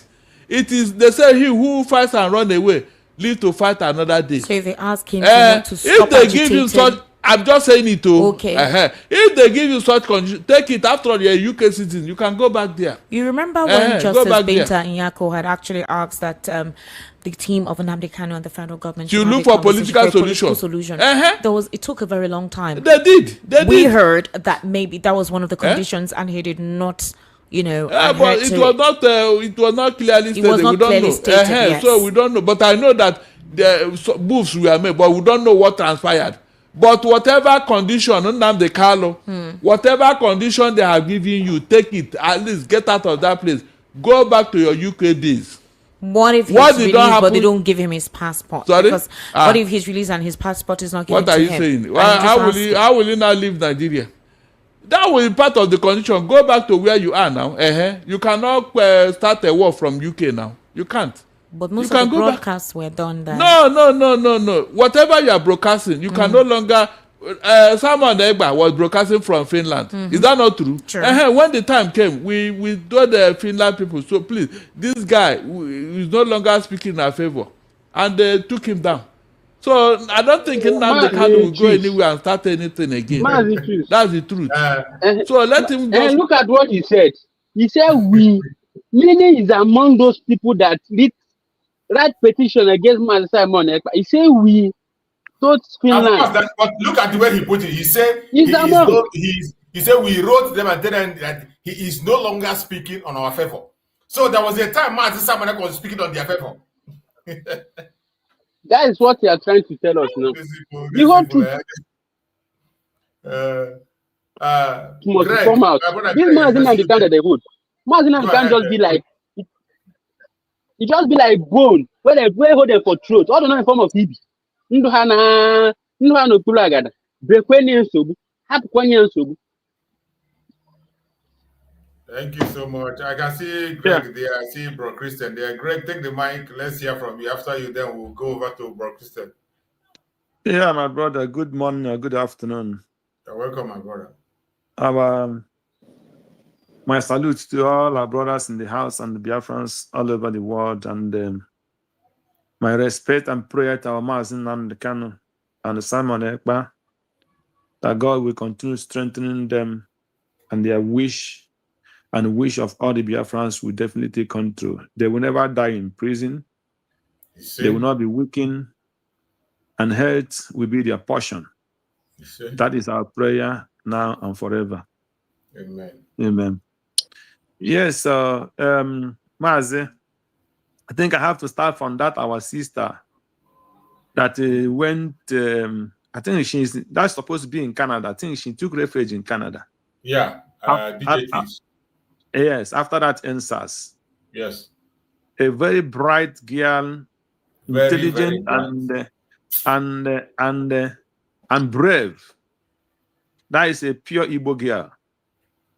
So, yes, I'm happy that she is okay. This is I've been starting to know her whereabouts, but I'm happy to see her in this your program today. I don't know where she did that program. This ends on that 20th, now the day Mazi Nnamdi Kanu protest. And okay, that was the day they heard that program. Yeah, remembrance of NSAS. Remembrance of the NSAS. Yeah. Very, the CNN and all got all those things. I think they got those things through her. Yes. And that is why Nigerian government was looking for her. They want to eliminate her. All means. By all means. So, in fact,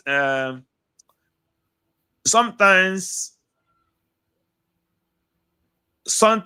I don't know how to describe that evil country, honestly. I don't know how to describe. My problem is this.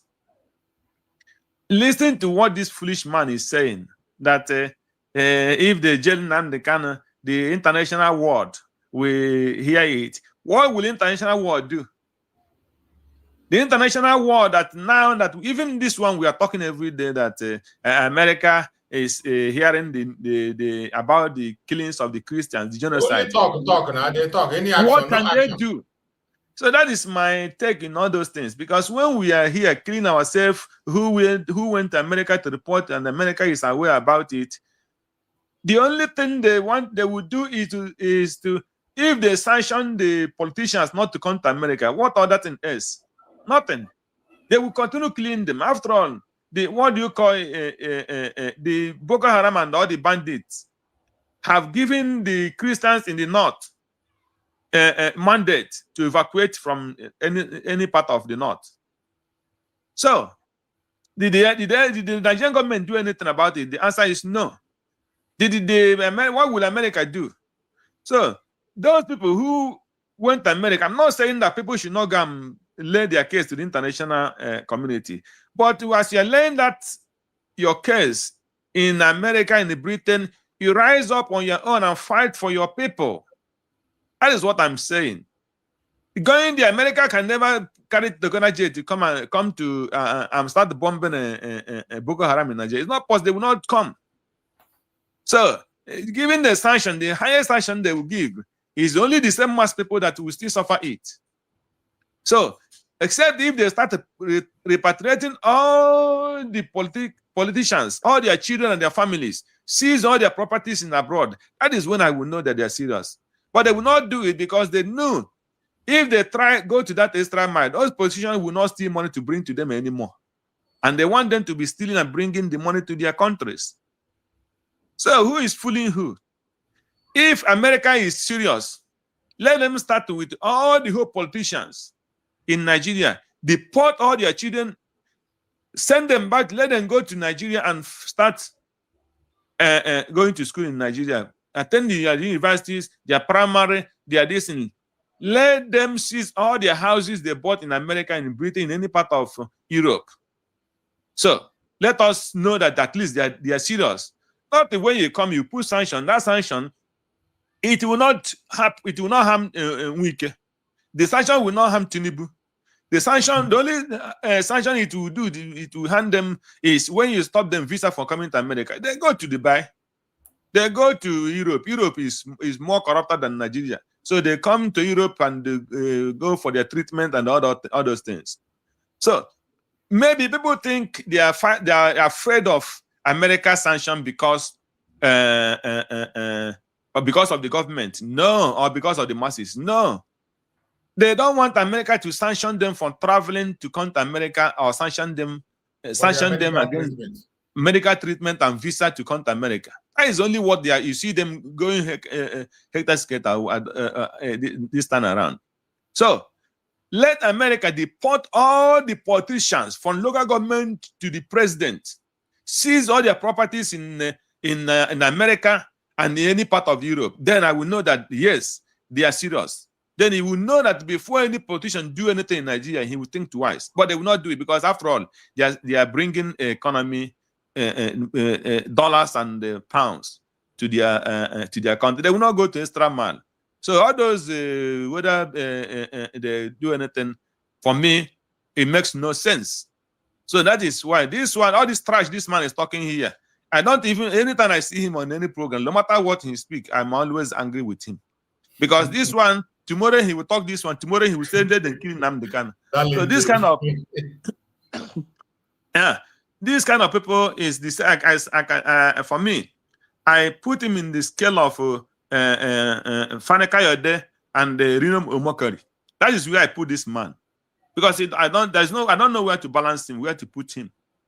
So nobody should take him serious. In the case of our leader Mazi Nnamdi Kanu,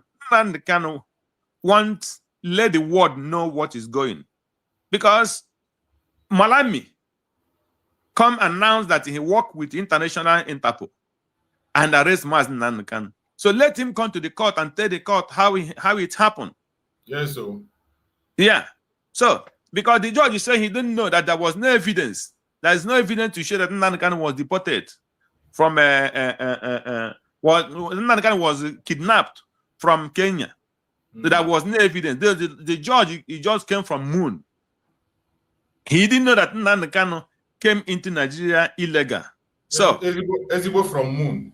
Yeah. So at least let Malami come and tell the man himself how with evidence of how he brought Mazi Nnamdi Kanu from Kenya. Since the court in Kenya that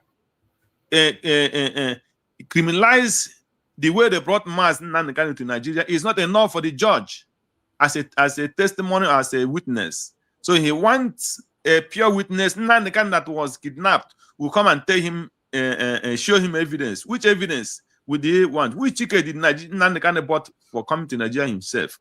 So the Nigerian government, since the judge didn't want the Nigerian government to come and tell him how they brought Mazi Nnamdi Kanu, and he's telling the team and the Mazi Nnamdi Kanu to provide evidence. So Nnamdi Kanu have to go and bring the private jet, the number of the private jet they used after they blindfolded him. He will give them the number of that private jet that was used to kidnap him and brought him back to Nigeria. So all these things is just, they're just, you know, I don't know the language I will use for these people because they know that what they're doing is evil. So since Mazi Nnamdi Kanu refused to denounce Biafra, they said they are only openly showing, since you refuse to denounce Biafra, we will tell you, we will criminalize you, and we will jail you. That's what they want. That's what is in the mind of Nigeria. And the judge, Amatosho, whatever they call him, the criminal judge, I have accepted the judge, I have accepted the job to criminalize Mazi Nnamdi Kanu, to jail him. So, since a judge in Nigeria cannot add the federal government that he's serving, you brought this man to the court, and this man is claiming that he was kidnapped in Kenya. Come and tell us how you brought him to Nigeria. Now he's telling the defense there is no evidence. Go and bring evidence. Now Nnamdi Kanu is calling his evidence. At least let that Malami and the so-called the liar Mohammed come and tell Nigeria how the documentation they passed through before they brought Mazi Nnamdi Kanu to Nigeria. I think if any other person did not come, at least Malami and the liar Mohammed must appear. Otherwise, they have to release Mazi Nnamdi Kanu. So I don't believe in this thing, this trash this man is talking.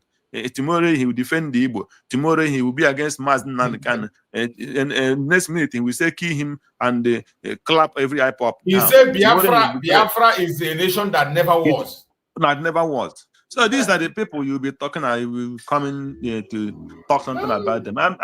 Anytime I see him, my stomach will start to turn. Honestly, we must hear them to be able to expose people of questionable character. When you see a politician defending Mazi Nnamdi Kanu, you should beware. Because all these ones, these are people that are preparing ground for Obi. They are ready to sacrifice Mazi Nnamdi Kanu for Peter Obi. Look at them. This is their group. Including that our sister Nneka, who that was in court. This is their group now. So that is the situation of Nigeria. And Nigeria is not a country. They know it, that Nigeria is not a country. So it hurts me so much when people start putting all their hope in on the side of from the Western world, like America, Europe. They will not do anything. No, they have not. That's why when people say, "What is the government supposed to go and for them?" They will not speak. They know every information they have on their table. If Nigeria cool to go out there, look at us now. Come on,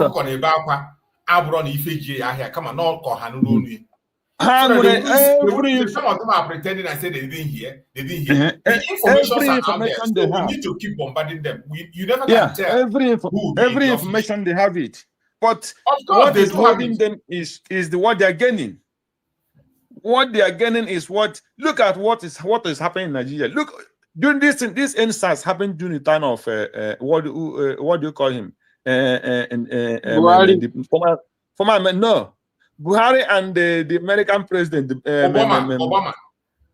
2020. Obama was there now. Is it not Obama that his wife was even? No. What do you call him? The one Biden. Biden. So, if Biden is a man with conscience, if his foreign minister, secretary, what is his name again? Blinken is a man with conscience. Because my hatred go to that Blinken just like during the time of the Hillary Clinton. When Hillary Clinton said Boko Haram is not terrorist, he refused to call Boko Haram terrorist. So the same thing is this. That is how I hate this Blinken. Again, after seeing all this evil in Nigeria, people who protest openly without nothing, singing the national anthem, and you went there and shoot them. Any army that happened to kill illegal citizens of America, they see it open. That person did not attack or anything, and the citizen of America. That even one, or even shoot in his leg, shot him on his leg, that man, that army of police can never go free. But people come and open place, shoot. We had 1,000 people are protesting, and till today nobody is conscious. Instead, they are putting it on the head of a man, on the head of Nnamdi Kanu, that he is the one that instigates the violence. So all those blood, those criminal police that shot people, those criminal army that shot people dead, those people are innocent. The person that's supposed to suffer for that instance is Mazi Nnamdi Kanu. So then you look at, and the international community listening to all these things, and they see it being very okay. During the Biden administration, what do you call this? Al Jazeera, whatever. That Al Jazeera went and interviewed Buhari, where they were shooting innocent protesters of Biafrans without no gun, without no machete, no nothing, only flag. And the Al Jazeera asked Buhari to watch those things on television, and Buhari refused. And the government of the world keep quiet and still dealing business with the Buhari. So that will show you the amount of corruption that is existing in the whole world. In Europe, no doubt about that. No doubt about that. So, you shoot people, children, carrying flag. You show them and they ask him, look at that television. What do you say? He's not looking at anything. So that is the same as Al Jazeera, whatever you call it, telling us today there is no genocide against Christians. So the world is full of injustice and lies. The world is full of only what they will gain it. And look at, I thank God, before I give chance to my brother Christ, I think you see, serve Jew and come back in shame. They have sacked Musa. So they have, they sack Musa now. They are media warrior. No, the Musa, the defense. I know now. The Mazi Nnamdi turned into media warrior now. Oh yeah. So they sack him now, and this is the man that his people are dying. His people they kill them in millions. They go and mark it. Because of this Christian genocide, is one of the things that made them to do what? To retire, to sack this man. Because they waited, he as a military supposed to defend, come out and speak. There was no Christian, but he didn't come out and defend that. Have you had Musa come out and speak there was no Christian genocide? No. Because, that is the fact. He didn't come and say there was no Christian agent, they did not do anything like that. Because he knows the truth. And that might be one of the reasons they removed him as well. Because they expected the military to come and say there was no Christian genocide. But this is the man recruiting Boko Haram and putting Boko Haram, giving them gun, giving them army uniform, and sending them to go and kill people, even though they kill his people. My brother, let's Brother Keys talk. Thank you. Thank you so much, my brother Greg. We know that the corruption in the world is smelling. It's not something that is hidden. The world is very, very corrupt. The conspiracy against us is so much. But at the same time, that will not make us not to make moves. This is to make a change. It takes one man. It takes only one man to make a change. You look at this Christian genocide I'm talking about. It took only one man, this P-man of a thing. It took only him to speak about it and everybody key in. One day, somebody is going to come to the office. And he can not be able to withstand what he will see as a report. That is why we have to keep on going to them, talking about it, so that when that opportunity comes, God can touch one heart. There are still good people everywhere. Even in the UK or in the US, there are still men that have soul. There are still men that have conscience, that some information will come to their table. They will not keep silent. They must talk.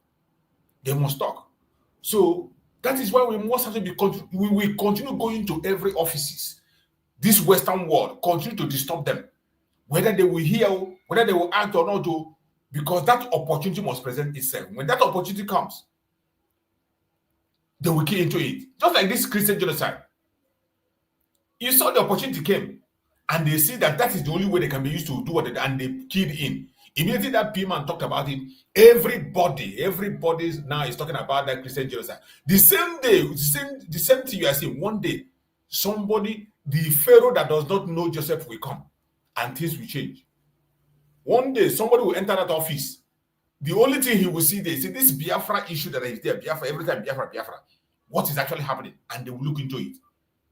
That is why anybody that has the opportunity to move forward, go ahead and speak. Go ahead and talk. Go to every offices, knock to every door. Any place you can knock. Anybody, knock to every door you can knock. Don't say they will not listen. Don't say, we know their conspiracy. That one, then they, Mazi Nnamdi Kanu stood in their court and said the global conspiracy against Biafrans is over women. It's not even hidden. Look at the case of Mazi Nnamdi Kanu. This persecution of Mazi Nnamdi, a British citizen that was kidnapped with British passport. He did not travel to Kenya with Nigerian passport, with British passport. They kidnapped him. What is British doing? They are citizens. What are they doing? The United Nations have weighed in and give order to release Mazi Nnamdi Kanu within 6 months, since 2002. Gave 2 months to Nigeria to release Mazi Nnamdi Kanu. 6 months. They did not release him. The 6 months expired. Mazi Nnamdi Kanu have won a case in Kenya where the abduction took place. In Nigeria itself, Mazi Nnamdi Kanu won a case, but still up to now, the British are still silent. The UK is still silent. So when you see this evil and conspiracy, it is not hidden. But we cannot continue to keep quiet because one day, that innocent person will look at the file and say, this cannot continue. It must happen. It takes only one man to change the whole thing. All this cry, we are crying and shouting. It takes only one signature. When you wake up and you see a difference in altogether. That is why we must have to make sure our cases are in the right places. We must continue to speak. Don't say maybe because Mazi Nnamdi Kanu have talked to, you will not talk. Mazi Simon Ekpa have talked to, you will not talk. Because Chuk Survival is talking in his platform, and not go and repeat what. Go and do your own. Talk. Repeat the same thing we have been saying. Repeat it over and over and over and over again. You never know. Maybe your voice will be the voice that's going to move the hand that's going to rescue us. You never can tell. All these videos we are sharing and making, you don't know where it will end up. We will never stop. We must have to continue until we get to our destination. My fellow Biafrans, I appreciate every one of you. We're going to be rounding up because I've spent, yesterday we overspent time. Today, Saturday, I have some things to catch up with. And we are going to be rounding up. We already spent getting to almost 4 hours now. So we're going to be rounding up on today's program. To come back, hopefully in the evening. I will still be back in the evening for a program in the evening before we round up for the day. So every one of us have to remember what we are talking about. The plan to assassinate Mazi Nnamdi Kanu is on, but by the special grace of God, it's not going to happen. Every one of us continue to pray for Mazi Nnamdi Kanu. Pray for him at any opportunity that you have. Pray for Mazi Simon Ekpa also. Those leaders are they are in detention. Please. Pray for them. Pray for them. They need your prayers and support. They need your prayers. More especially Mazi Nnamdi Kanu as he stand. You know, the zoo, they can do and undo. They have already started doing. The delay of the treatment of Mazi Nnamdi Kanu, denying him access to treatment, is a system to make sure that whatever they are giving him, the poison they are giving him, will penetrate his body completely. When he sink into his body before they will release him to go and die. He said it, Mazi Nnamdi Kanu said it yesterday, that's their plan. But it's not going to work. We've turned everything around for his own good. We have to help him and join him in prayer. My brother Coach, give us your closing remark as a roundup. I can't see Christian again. I think Christian maybe duty calls.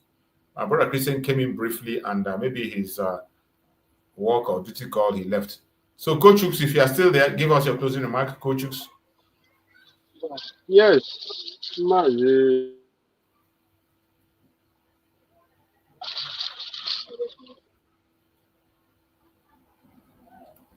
If Coach is busy. Yes, I'm here, Mazi. Thank you so much. The only thing that I'm going to say now is this.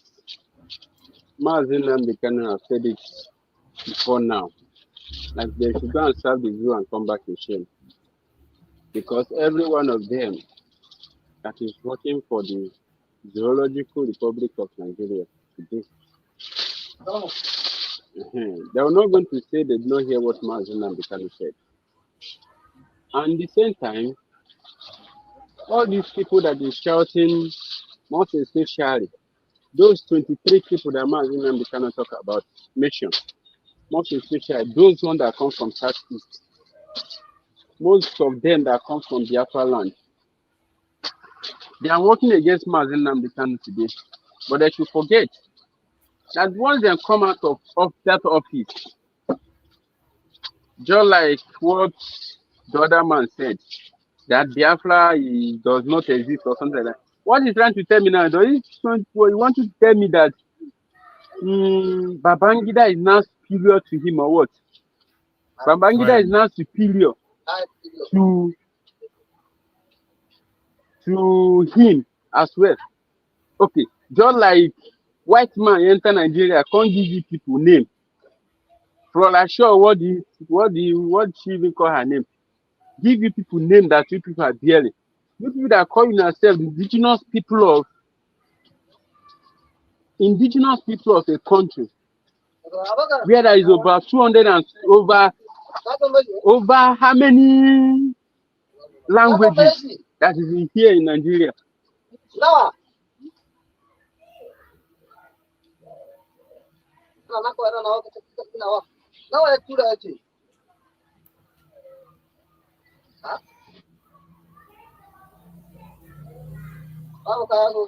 Yes, that this woman is superior to all of you. The woman give you the name that your people are bearing today. Babangida come out, tell you that Biafra does not exist, and you people abide with that. And the assassination plan that is going against Mazi Nnamdi Kanu today, thank God that everything has been exposed. They will not even try it again. And this is the right time for everybody that call himself that is brother of Mazi Nnamdi Kanu. This is the right time for everybody to rise up. If you continue to speak, no matter where you find yourself, as you always used to say, that if you continue to speak, anytime a man with conscience is going to hear our movement, he's going to hear the words of our mouth, he can take it up, he can pick it up from that place.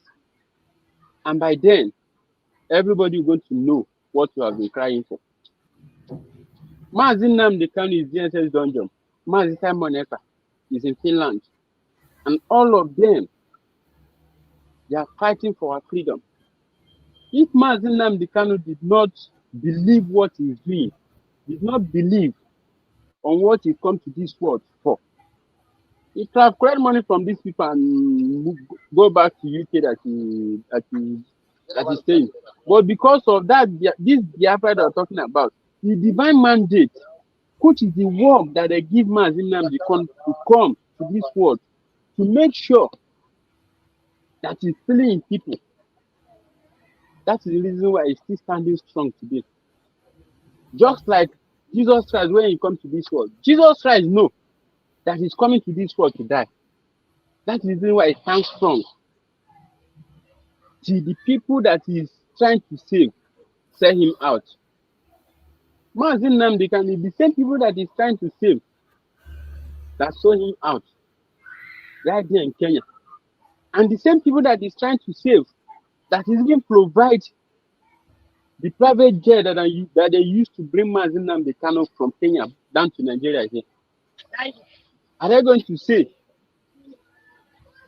they don't know what they are doing? This is the right time for everybody to rise up and continue praying. Continue praying. Anywhere that you are good at, if it's to speak in social media, if it's to speak, any organization that you find yourself, continue to speak. I know that one day,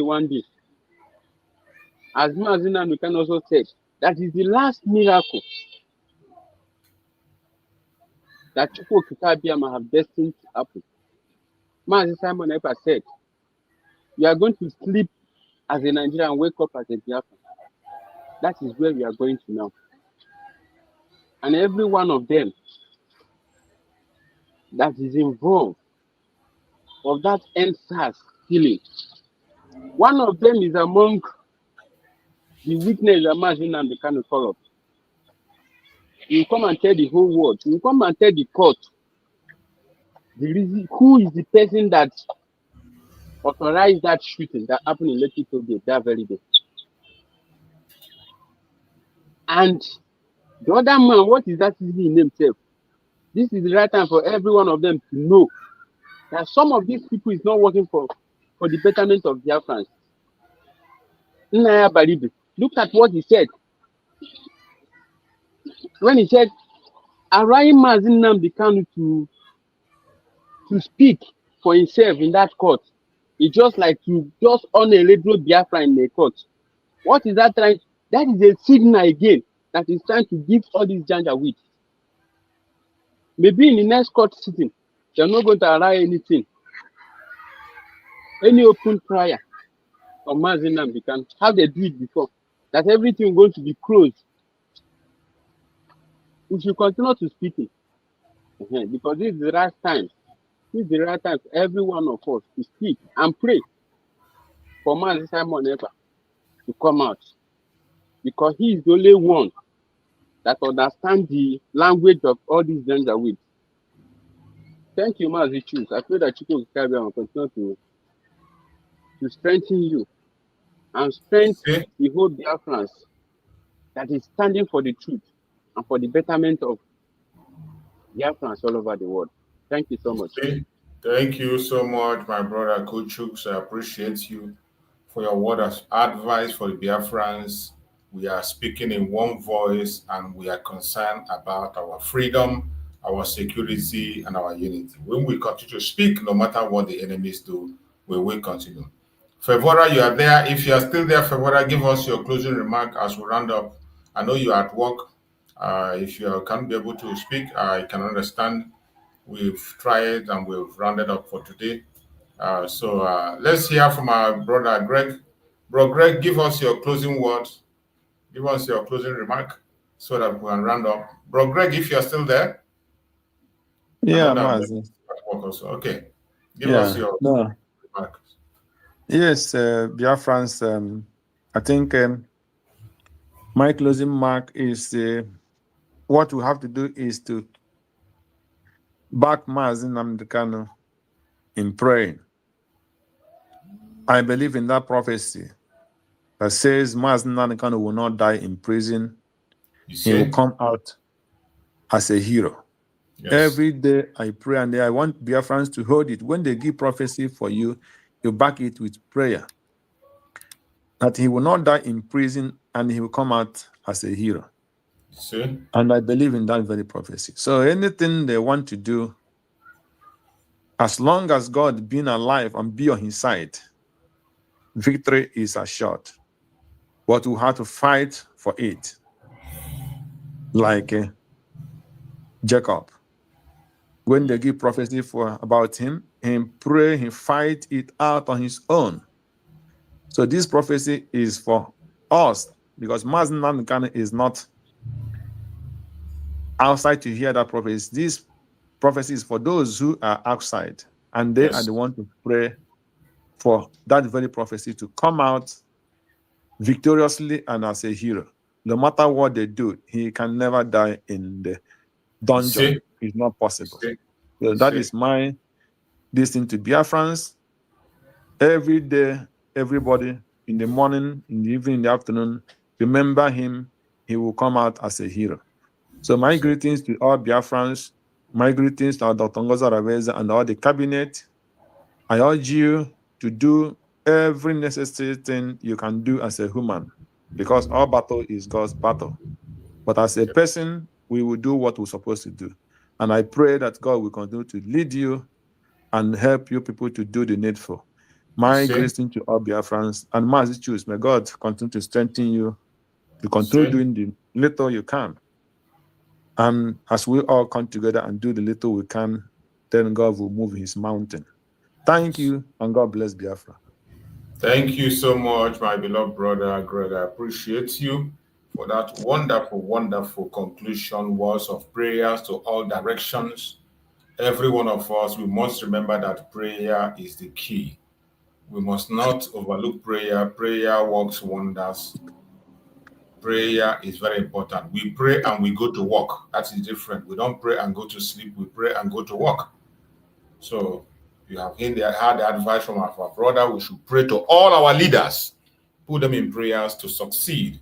Put them in prayers for security and safety.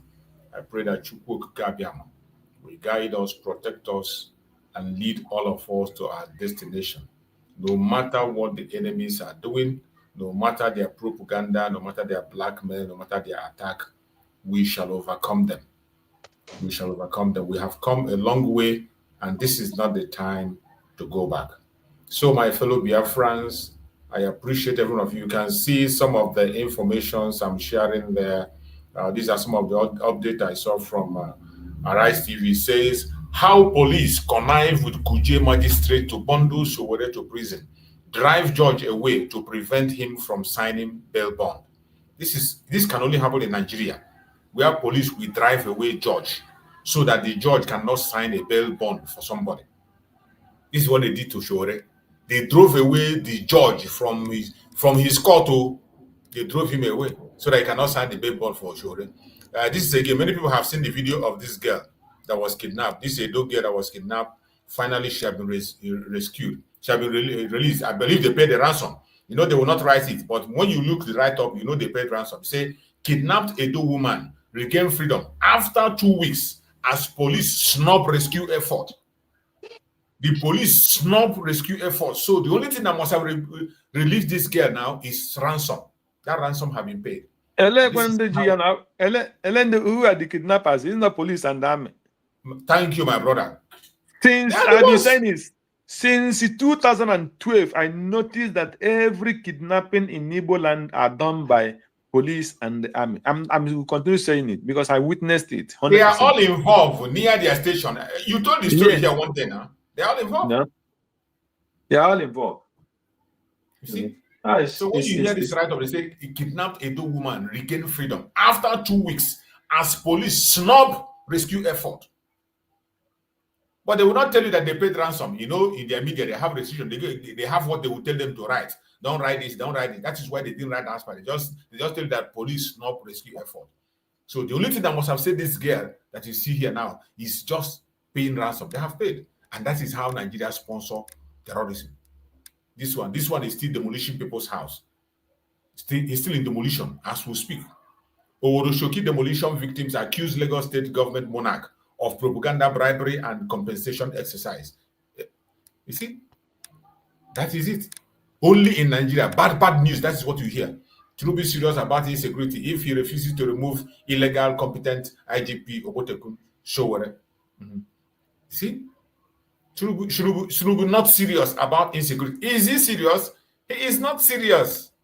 You know one thing before I log out. You know one thing.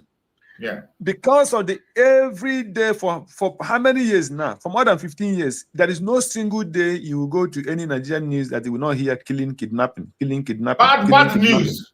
So, every day. And because of this, maybe some international world will say this cannot be possible. Maybe all these things are just because they cannot imagine that every single day they break in a normal state.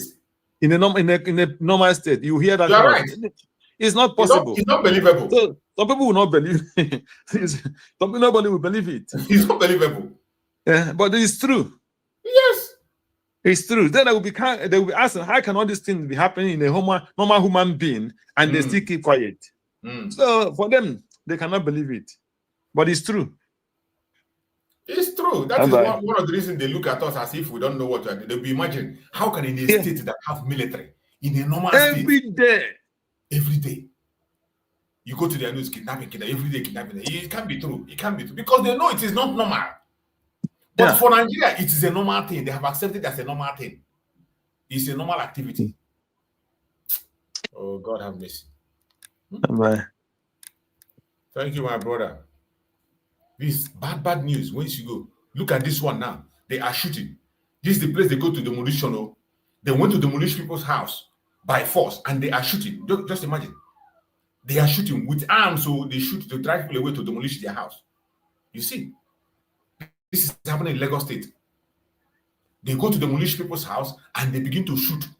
The military will begin to shoot and open fire to scare the people away. You see tear gas everywhere, driving people away to demolish their house without notice. You see people running away.